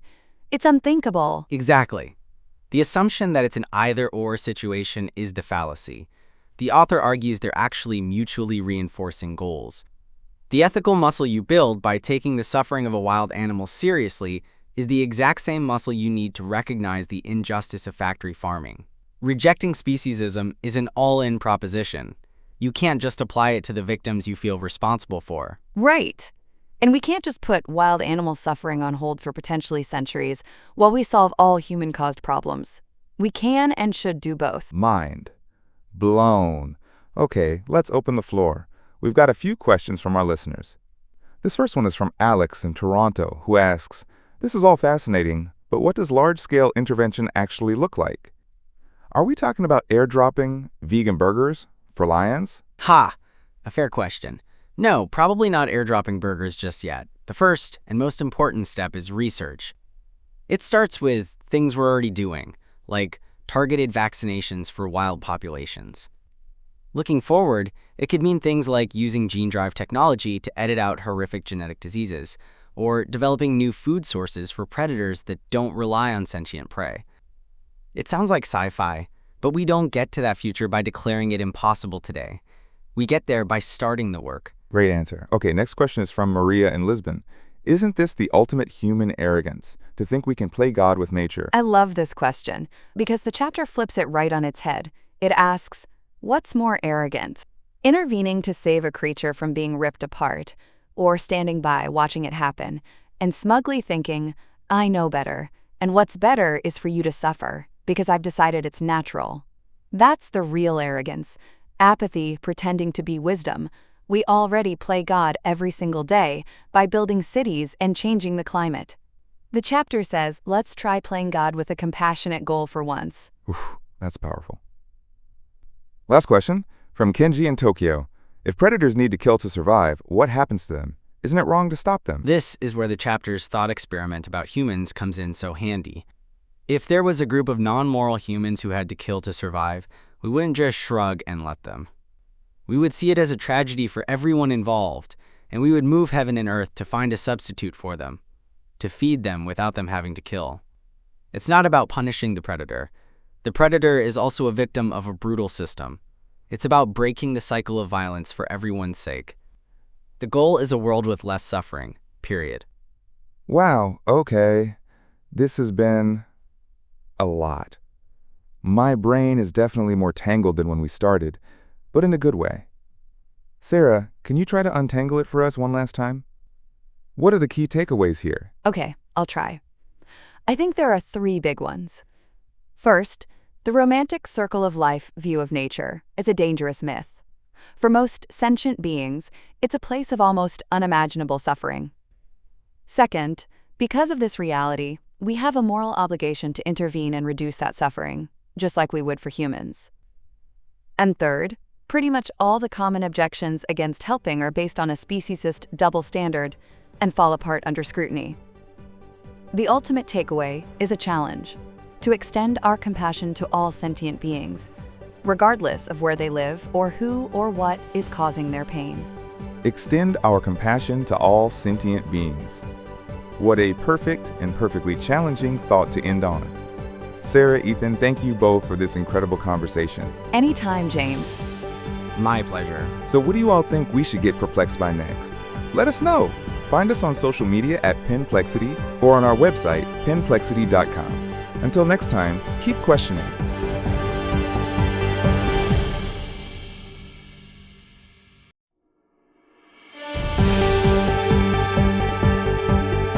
Hello, and welcome back to Penplexity, the podcast where we get tangled up in the best ideas from the world's most thought-provoking books. I'm your host, James, and as always, I am joined by the brilliant duo of Sarah and Ethan. Hey everyone, so excited to be here. Greetings. Ready to have my assumptions challenged yet again. Aren't we all? So last time, we chewed on the idea that we have a moral duty to intervene in nature to reduce suffering. Today we're tackling the follow-up chapter from Speciesism, Why It Is Wrong, and it's a doozy. The chapter is called Intervene How, and let me tell you, the potential answers are not what you'd expect. Sarah, this chapter pretty much says the first step is just admitting we need to ask the question, right? Exactly, and it sounds so simple, right? Oh, let's just think about it. But the author makes a huge point that this is maybe the single most important step, because right now, as a society, we're not even having the conversation. We just accept that nature is, well, red in tooth and claw, as they say, and we don't really question if it has to be that way. The chapter says, all the other steps will follow more smoothly, once humanity just accepts that reducing animal suffering is a goal worth pursuing. Okay, so acknowledging the problem is step one. But the chapter moves on to say that little things, like, I don't know, rescuing a deer stuck in a frozen pond, while good or just a drop in the ocean, they don't really fix the systemic suffering. So it presents two, let's call them big picture ideas.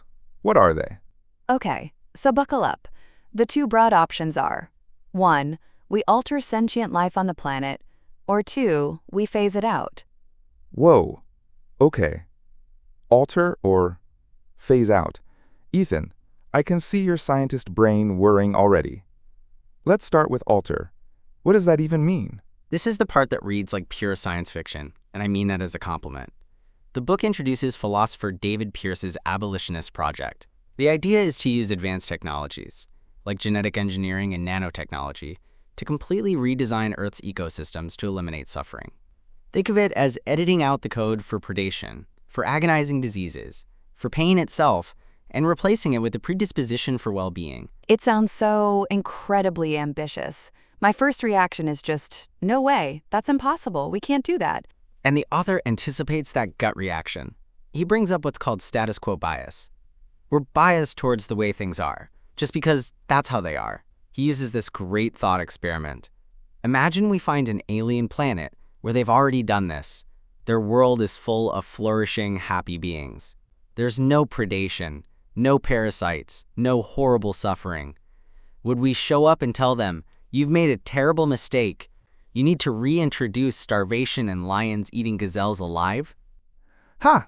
No, of course not. You'd think, wow, these aliens are amazing. How do we get some of that? That's a really clever point. It flips the whole perspective. But is it even feasible? Well, the chapter notes that we should separate feasibility from the principle of the thing. But Pearce himself apparently argues the biggest challenges aren't technical. They're sociological. It's about convincing humanity that this is a project we should even undertake. The core idea is, if suffering becomes optional, a technical problem we can solve, then choosing not to solve it is morally indefensible. Mind-blowing. Okay, so that's option one, the full-on Star Trek Utopia redesign. What about option two, Sarah, the phase-it-out one? That sounds even more intense. It does.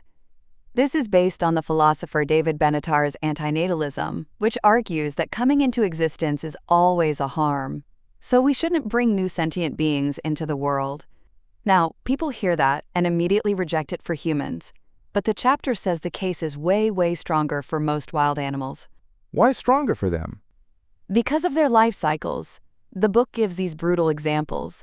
Only 1 out of 8 lion cubs makes it to adulthood. The other 7 die from starvation, disease, or are literally killed by other lions. And that's not even an extreme case. The salmon example is even more stark.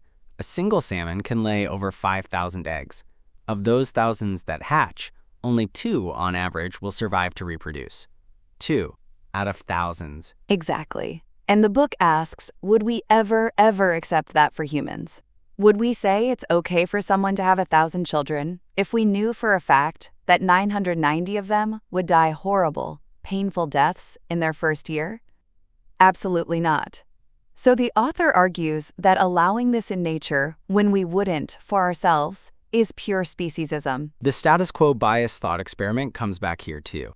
If there were no salmon on Earth, would we feel a moral obligation to invent them, knowing their lives would be filled with such overwhelming struggle and death? Probably not.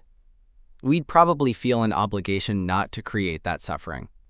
Our desire to preserve the salmon is based on them already being here, not on a rational assessment of their well-being. This is, wow, it's heavy stuff.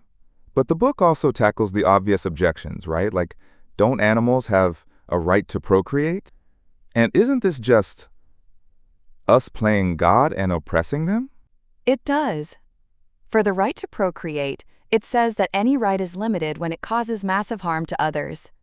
In this case, the, quote, others are the animal's own offspring, who are virtually guaranteed a short, brutal life.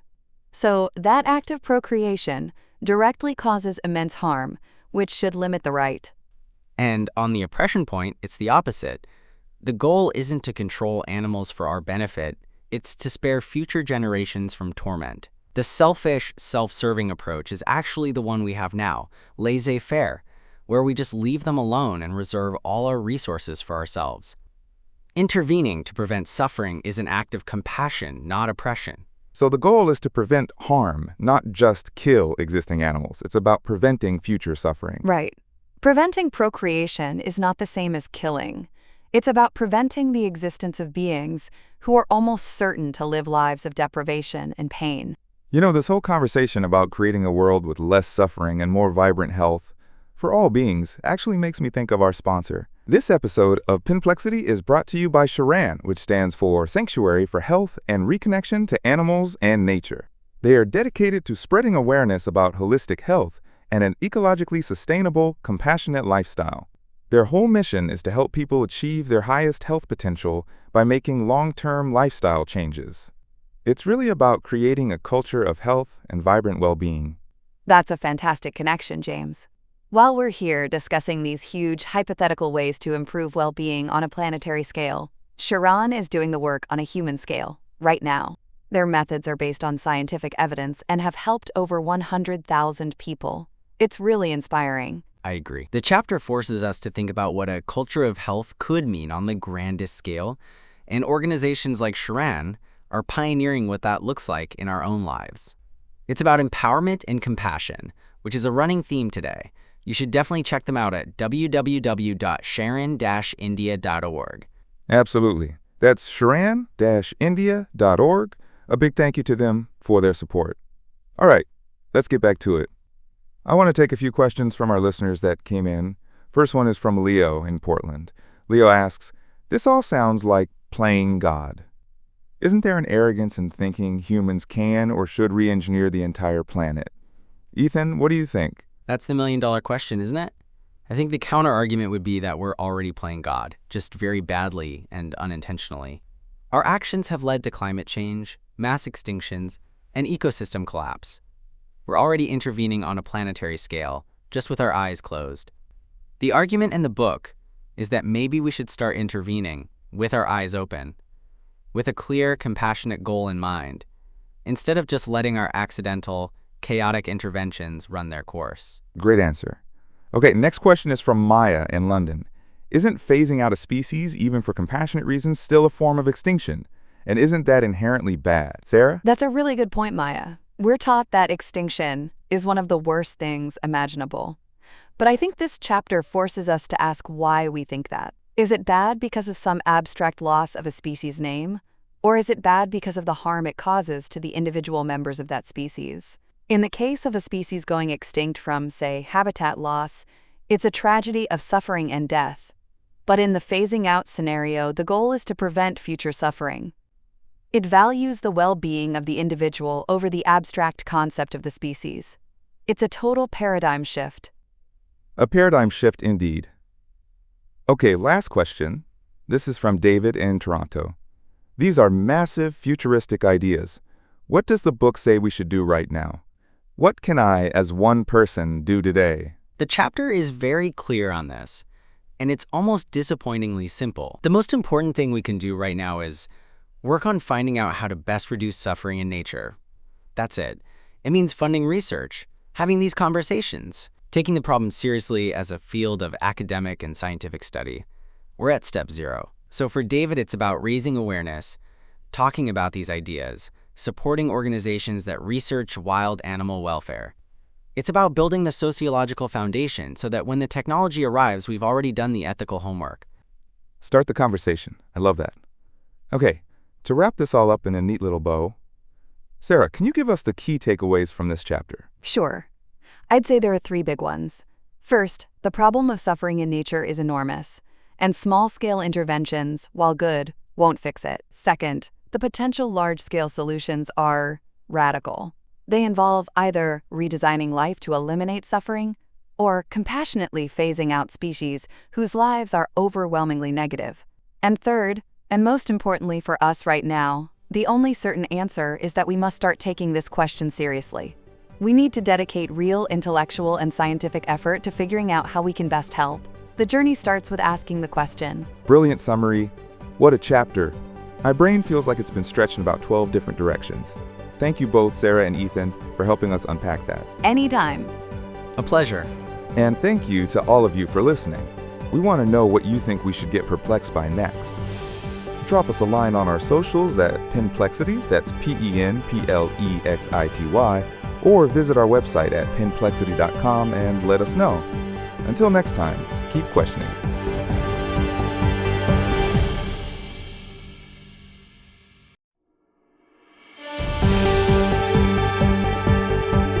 Hello and welcome back to Penplexity, the podcast where we get tangled up in the most fascinating ideas from books. I'm your host, James, and as always, I am joined by the wonderfully insightful Sarah. Hello, hello. So ready to dive in. And the man who makes my brain do cartwheels, the brilliantly witty Dr. Ethan. A pleasure, as always. Let's hope the cartwheels are graceful.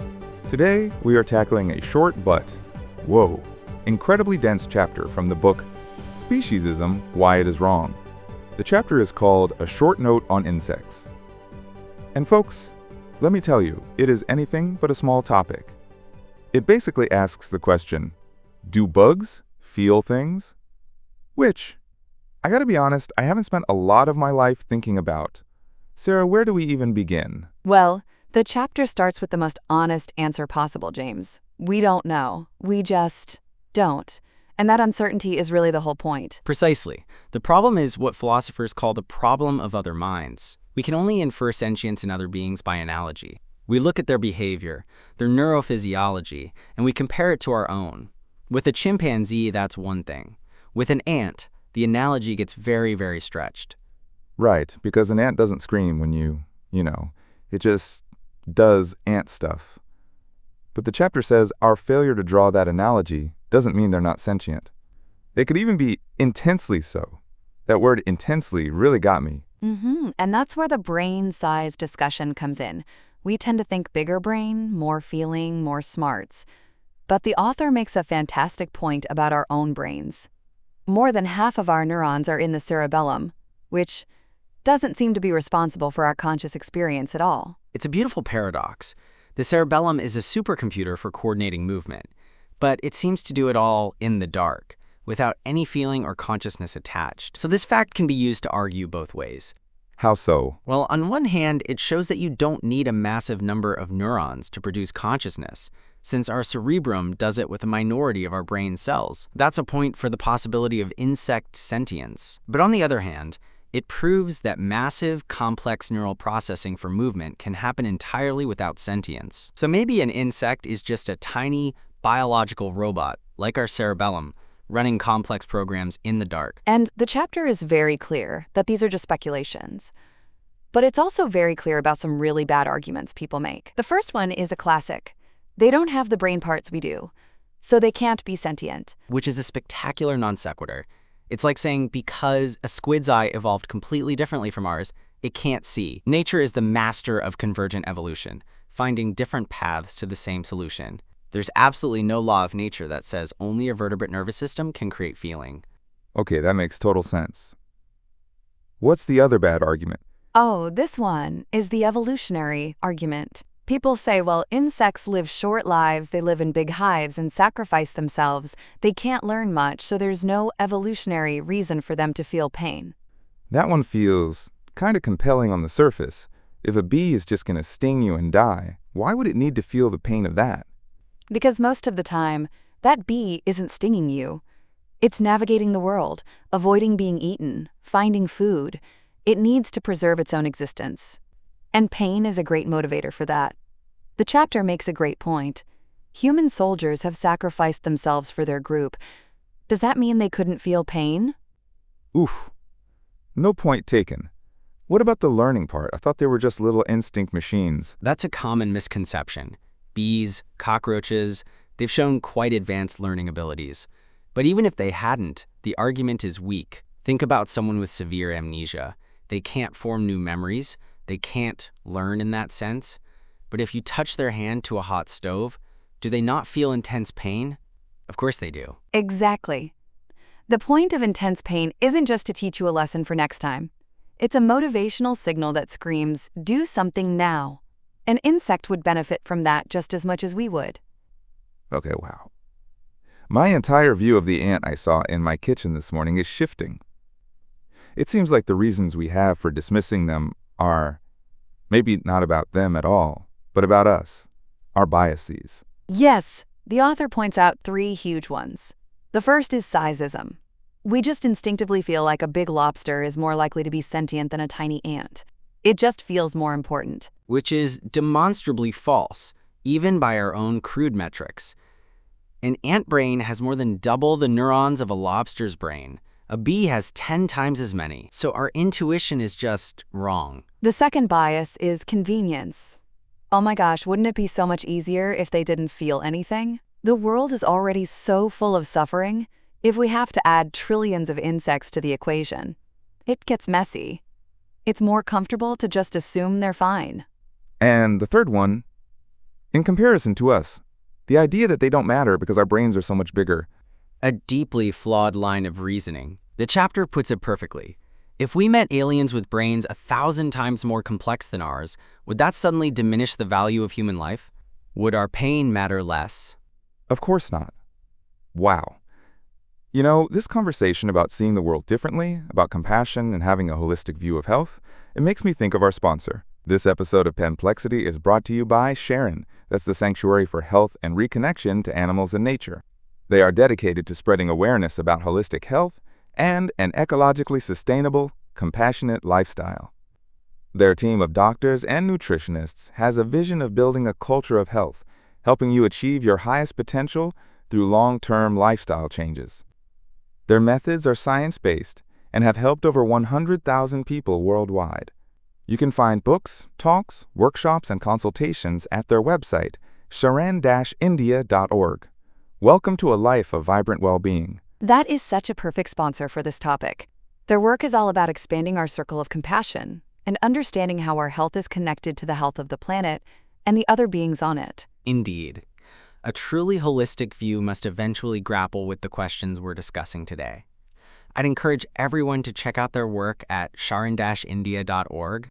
All right, so we've torn down our biases. Now, prepare yourselves, listeners. Let's talk numbers. Because this is the part of the chapter that made me put the book down and just stare at the wall for a bit. The sheer number of insects. The estimate is somewhere between 10 to the power of 18 and 10 to the power of 19 insects on the planet at any given time. That's a quintillion. It's a number that's basically impossible to imagine. A 1 with 18 zeros after it. And, Ethan, hit me with the neuron stats. This is the true mind bender. Let's be conservative. Say the average insect has 100,000 neurons. Multiply that by 10 to the 18 insects. You get 10 to the 23 insect neurons on Earth. Now, humans, there are just under 10 billion of us, with about 100 billion neurons each. That gives you less than 10 to the 21 human neurons. So there are more than 100 times more insect neurons on the planet than human neurons. That can't be right. Is that right? My brain is melting. It's right. And if you think neuron count is a poor indicator, what about brain-to-body mass ratio? In humans, it's about 1 to 40. In some small ants, it's 1 to 7. They are, in a very real sense, walking brains. And here's the final turn of the screw. From a utilitarian perspective, Even if you think the probability of them being sentient is incredibly low, say 0.0001%, you have to multiply that tiny probability by their enormous number. And the expected value, the sheer amount of potential feeling, still vastly outweighs all of humanity's. So, no matter how you slice it, they appear likely to matter. A lot. Which brings us to the terrifying question. What on earth are we supposed to do about it? The chapter doesn't really give an easy answer. It ends on a very sobering note, quoting the thinker Brian Tomasic. Given that most insects have huge numbers of offspring and the vast majority die shortly after birth, probably in horrible ways, there's a strong reason to believe most of them would be better off never being born at all. The quote is, "I would dread being born as an insect, and I would wish that others would prevent my birth." It's a deeply uncomfortable thought. It suggests that perhaps the most ethical action, counterintuitively, would be to prevent their existence, to reduce that enormous ocean of potential suffering. I have no words for that. That's a heavy thought to end on. Okay, let's try and process this with some questions from our listeners. First question is from Maya in Toronto. She asks, "This is all very philosophical, but practically, should I feel bad about the bug zapper in my backyard or swatting a mosquito?" Sarah? That's the million-dollar question, Maya. The book doesn't give a direct command. I think the point isn't to immediately make you feel guilty, but to make you pause, to recognize that it's not a morally neutral act. Maybe it's a necessary evil in some cases, like with disease-carrying mosquitoes. But we should at least acknowledge the possibility that we are ending a life that experiences things, rather than just breaking a tiny machine. A little more mindfulness. Okay, next question is from Ben in London. Isn't this all just a massive overthink? They're just bugs. We have much bigger problems to worry about. Ethan, what do you say to Ben? I would say to Ben that scale is everything. If there is even a tiny chance that we are presiding over a silent holocaust of suffering that is 100 or 1,000 times greater than all human suffering combined, I'd argue that there is no bigger problem. The convenience of ignoring it, as the chapter points out, is a powerful bias, but it doesn't make the problem go away. Fair enough. Last question from Chloe in Sydney. How could scientists ever prove or disprove insect sentience? What would a real test even look like? A fascinating question, Chloe. There's no single sentienceometer we can point at an ant. But researchers are doing clever work. They're looking for behaviors that go beyond simple reflexes, like, does a fly groom an injured spot? Does a bee show signs of pessimism after a negative experience? They're looking for complex, integrated behaviors that suggest a centralized, subjective experience. It's slow, difficult work, but we are inching closer to a more informed answer. Inching closer. I see what you did there. All right, as we wrap up, Sarah, can you try and distill this brain-breaking chapter into a few key takeaways for us? I'll try. I think there are 3 main takeaways. First, intellectual humility. We must admit that we just don't know, and that's the starting point. Second, be aware of your own biases. Speciesism, convenience, comparing everything to ourselves. These cloud our judgment. And third, recognize the scale. The sheer number of insects means that even a tiny possibility of their sentience has enormous moral implications. Basically, we have to take the question seriously. Take it seriously. I think we can all do that. And on that profound note, that's all the time we have for today. Thank you, Sarah. Thank you, Ethan. This was something else. My pleasure. So much to think about. Always a joy to stretch the mind. We want to hear from you, our amazing listeners. What book, what chapter, what big idea should Penplexity get tangled up in next? Let us know. You can find us on all the socials at Penplexity or on our website, penplexity.com. Until next time, keep reading and stay curious.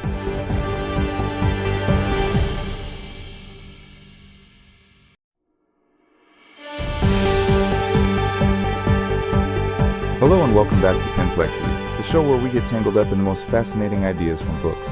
I'm your host, James, and as always, I'm joined by the absolutely brilliant duo, the lively and ever-relatable Sarah. Hey everyone! So excited for today's topic. And the wonderfully witty, our resident scientist, Ethan. A pleasure, as always. So today, we are diving into a chapter that, well, it's already made me question about 50% of my vocabulary.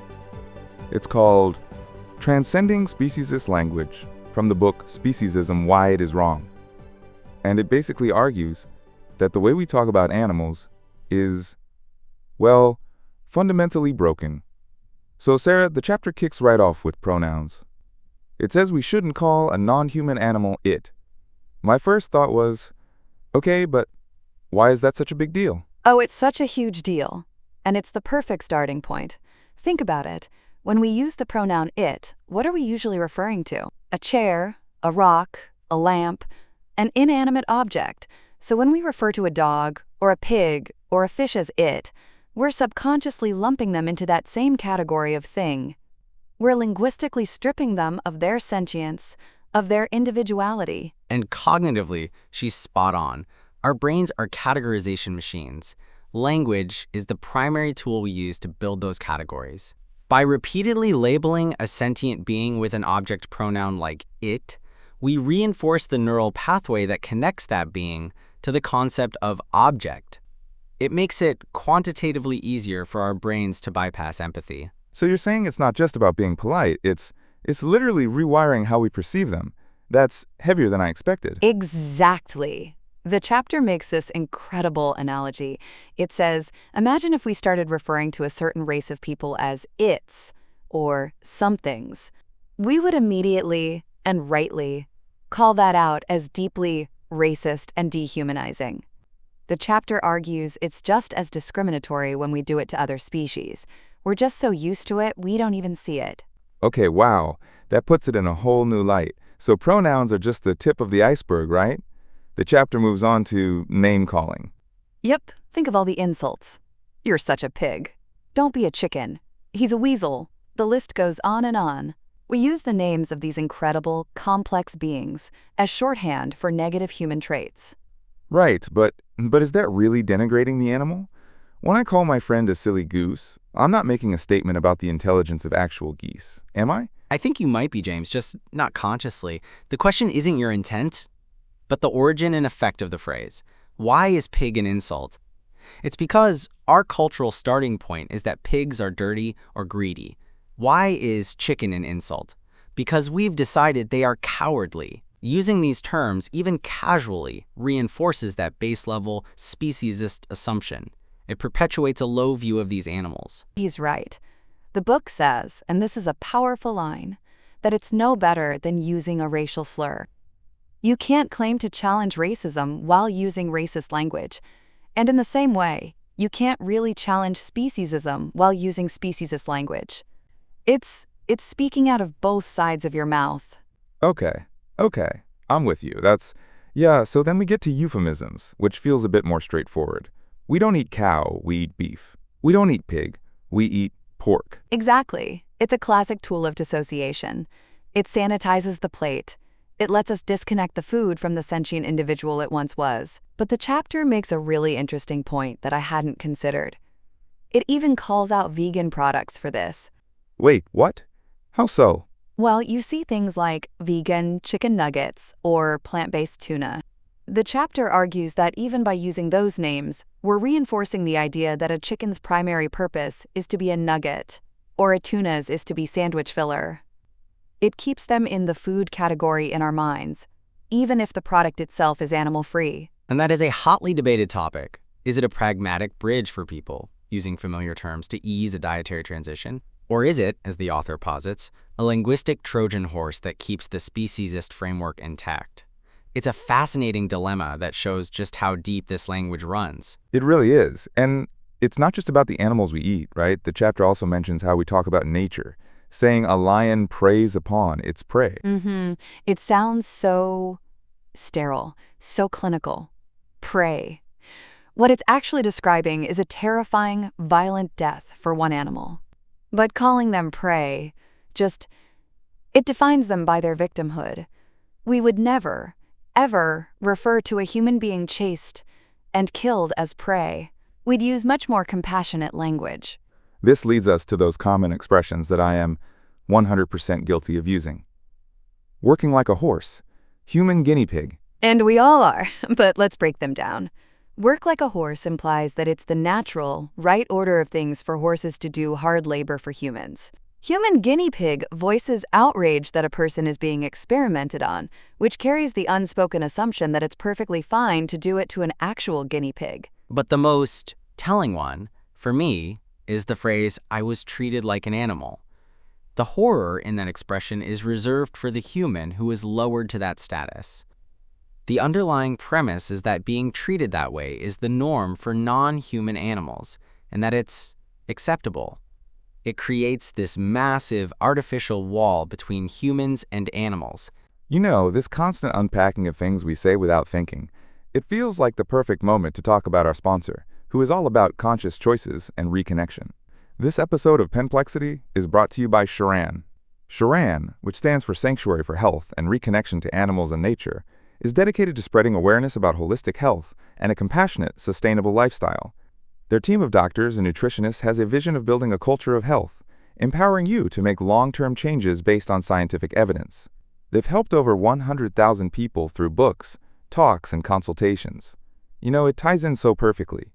This chapter is about changing our internal language and mindset, and Sharan provides the tools to put that compassion into practice in your life. They really do. Their work is so important. If this conversation is making you think, you should absolutely check them out. Their website is www.sharan-india.org. That's s-h-a-r-a-n-india.org. I'd second that. They provide a practical pathway to apply these ethical considerations to your own health and well-being, a very worthy organization to support. All right, let's take a few questions from our listeners. First up is Maya from Toronto. Maya asks, isn't this all a bit extreme? Aren't we just policing language and getting offended over nothing?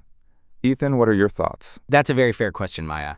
I don't believe the intent of the chapter is to create a, quote, language police. It's about introspection. It's about using language as a diagnostic tool to understand our own unconscious biases. The goal isn't to get offended, but to be more deliberate and compassionate in our communication, which in turn fosters more compassionate thinking. It's a tool for self-awareness, not a rulebook for others. Great answer. Okay, next up we have Ben from London. I'm trying to be more conscious of my language, but I slip up all the time. Is it better to just stop talking about animals altogether to avoid making mistakes? Sarah? Oh, Ben, that's such a real and relatable feeling.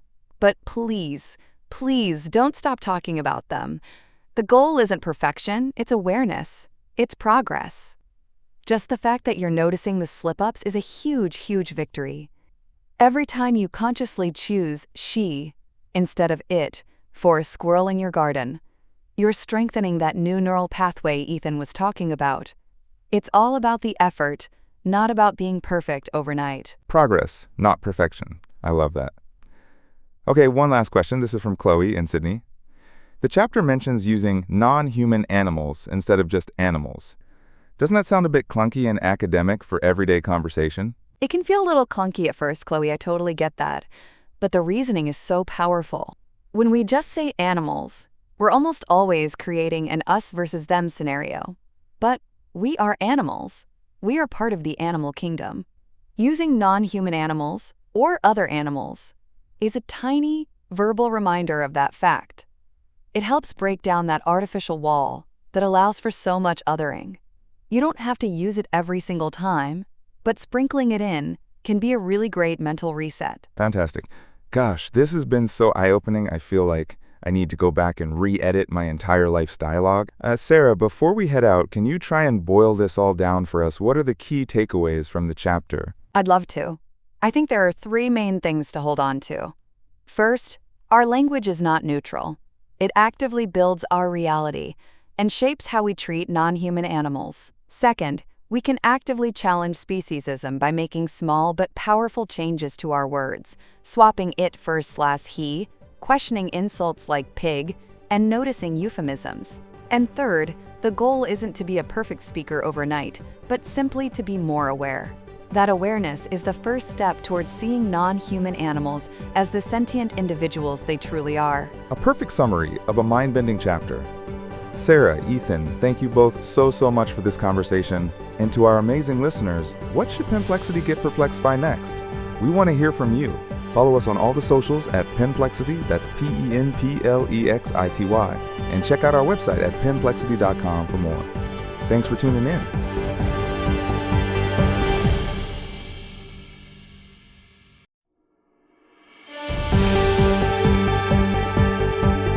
Hello and welcome back to Penplexity, the podcast where we get tangled up in the best ideas from books.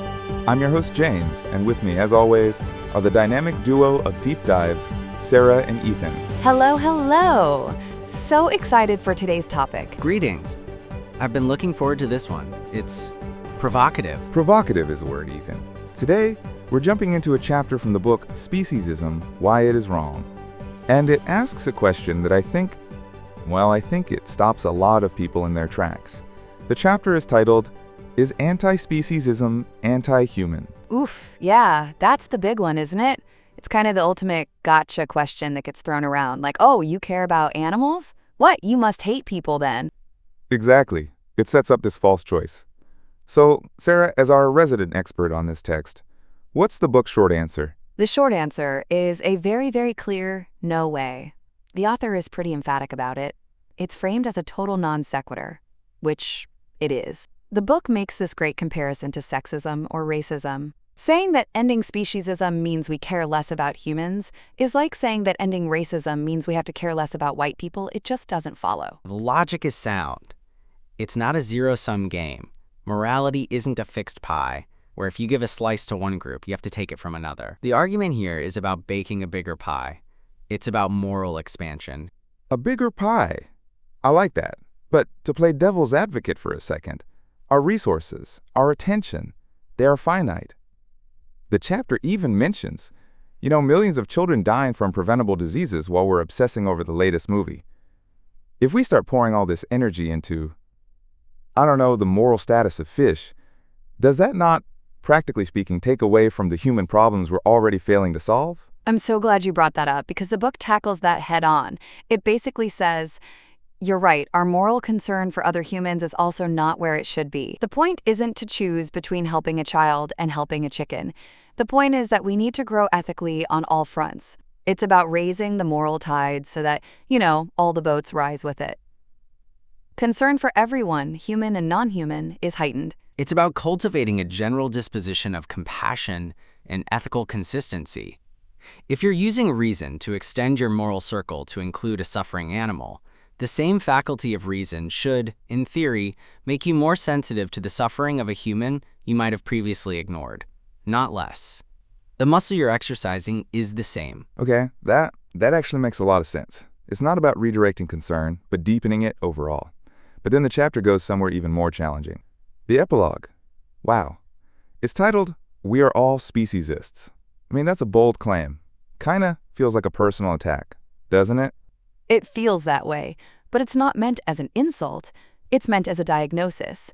The book lays out these two massive reasons why speciesism is so deeply ingrained. The first is just our wiring, our evolutionary history. We're disposed to feel more for humans. The book uses this example of watching a lion eat a zebra on a nature documentary. Most of us can watch that and be like, circle of life. But if it were a lion eating a human, we would have a completely different, much stronger reaction. And that is a well-documented psychological phenomenon, in-group preference. It's a cognitive shortcut that was likely very useful for survival in our ancestral environment. The problem is that our ethical frameworks are now global, but our intuitions are still tribal, or in this case, species-specific. So that's the nature part of it. What's the second reason? The second part is culture. The nurture part. We are just swimming in a sea of speciesism. The way we talk about animals as its, the way they're used as commodities, the way we literally eat them. The book calls it a powerful propaganda that we participate in every single day. So you have this 1-2 punch, a natural disposition, and then a culture that constantly reinforces that disposition. So my gut feeling, my intuition that a human life and, say, a pig's life are just on completely different levels. The book is saying that feeling is basically a product of biased wiring and cultural brainwashing? Essentially, yes. It's arguing that your intuition, in this case, is not a reliable guide to moral truth. It's a feeling, rooted in history and culture, not in reason. And this is where the author presents the remedy, which I find quite elegant. Since we cannot easily change our innate dispositions, we must focus on the one thing we can change, our culture. Exactly. And the tool we have to change the culture is our friend reasoning, as the book calls it.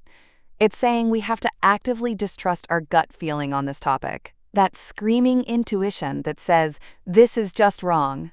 We have to learn to put that on mute and listen to the quiet voice of reason instead. It's a really, really powerful idea. We have to think our way out of a feeling. Wow. Thinking our way out of a feeling.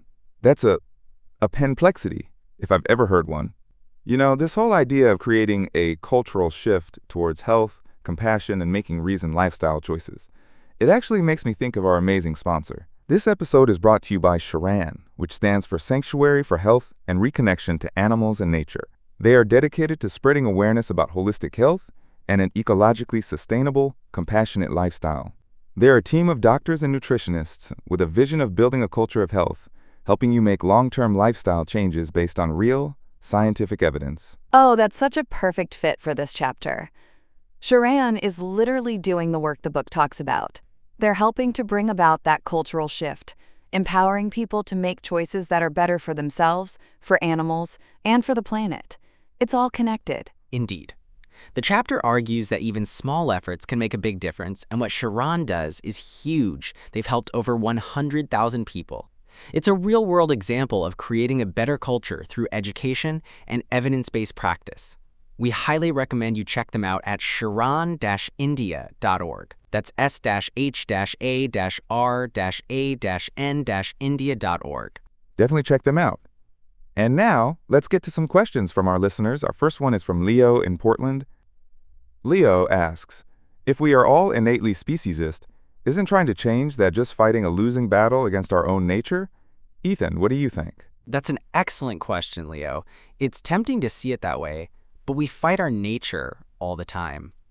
Our nature tells us to eat every bit of high-calorie food we see. Our nature gives us feelings of tribalism, anger, and jealousy. We use reason and cultural norms, what we call civilization, to regulate these impulses every single day. Overcoming our speciesist disposition isn't different in kind, just in scope. It's what moral progress is. Great answer. Okay, next question is from Maya in London. This one's a bit heavy. The chapter says no group of humans has ever been treated like animals. Isn't that an exaggeration? What about slavery or the Holocaust? Sarah, how do you approach that? Yeah, that's a tough and really important question, Maya. And it's crucial to be clear. The author is absolutely not trying to diminish the unimaginable horror of human atrocities like slavery or the Holocaust. The point isn't a who suffered more competition. It's a technical point about the specific mechanism of exploitation. The book is highlighting the unique, global, and industrialized system of literally breeding beings by the billions for the sole purpose of being property and being killed to make products, whether it's food or wallets or basketballs. That specific, systematic, birth-to-death commodification on a planetary scale is a form of exploitation that, thankfully, no group of humans has ever endured. It's a very specific and chilling point. Thank you for clarifying that so carefully, Sarah. All right, one last question. This is from Ben in Toronto. Okay, I'm convinced, but it feels overwhelming. What's one simple thing I can do today that makes a difference? Oh, I love that question. It can feel overwhelming for sure. The book actually gives some great, simple starting points. It mentions things like checking out vegankit.com if you're new to this. But honestly, I think the simplest, most powerful thing you can do today starts in your own head. Start practicing the mental exercise from the chapter. When you encounter a situation involving an animal, just continually ask yourself, how would I feel and act if this were a human? Just asking that question again and again, that alone starts to retrain your brain and build that muscle of reasoned compassion. That feels very doable. A fantastic, practical takeaway. So as we wrap up, Ethan, could you try and boil this all down for us? What are the absolute key takeaways from this chapter? Certainly. I see three main pillars. First, being against speciesism is not being against humans.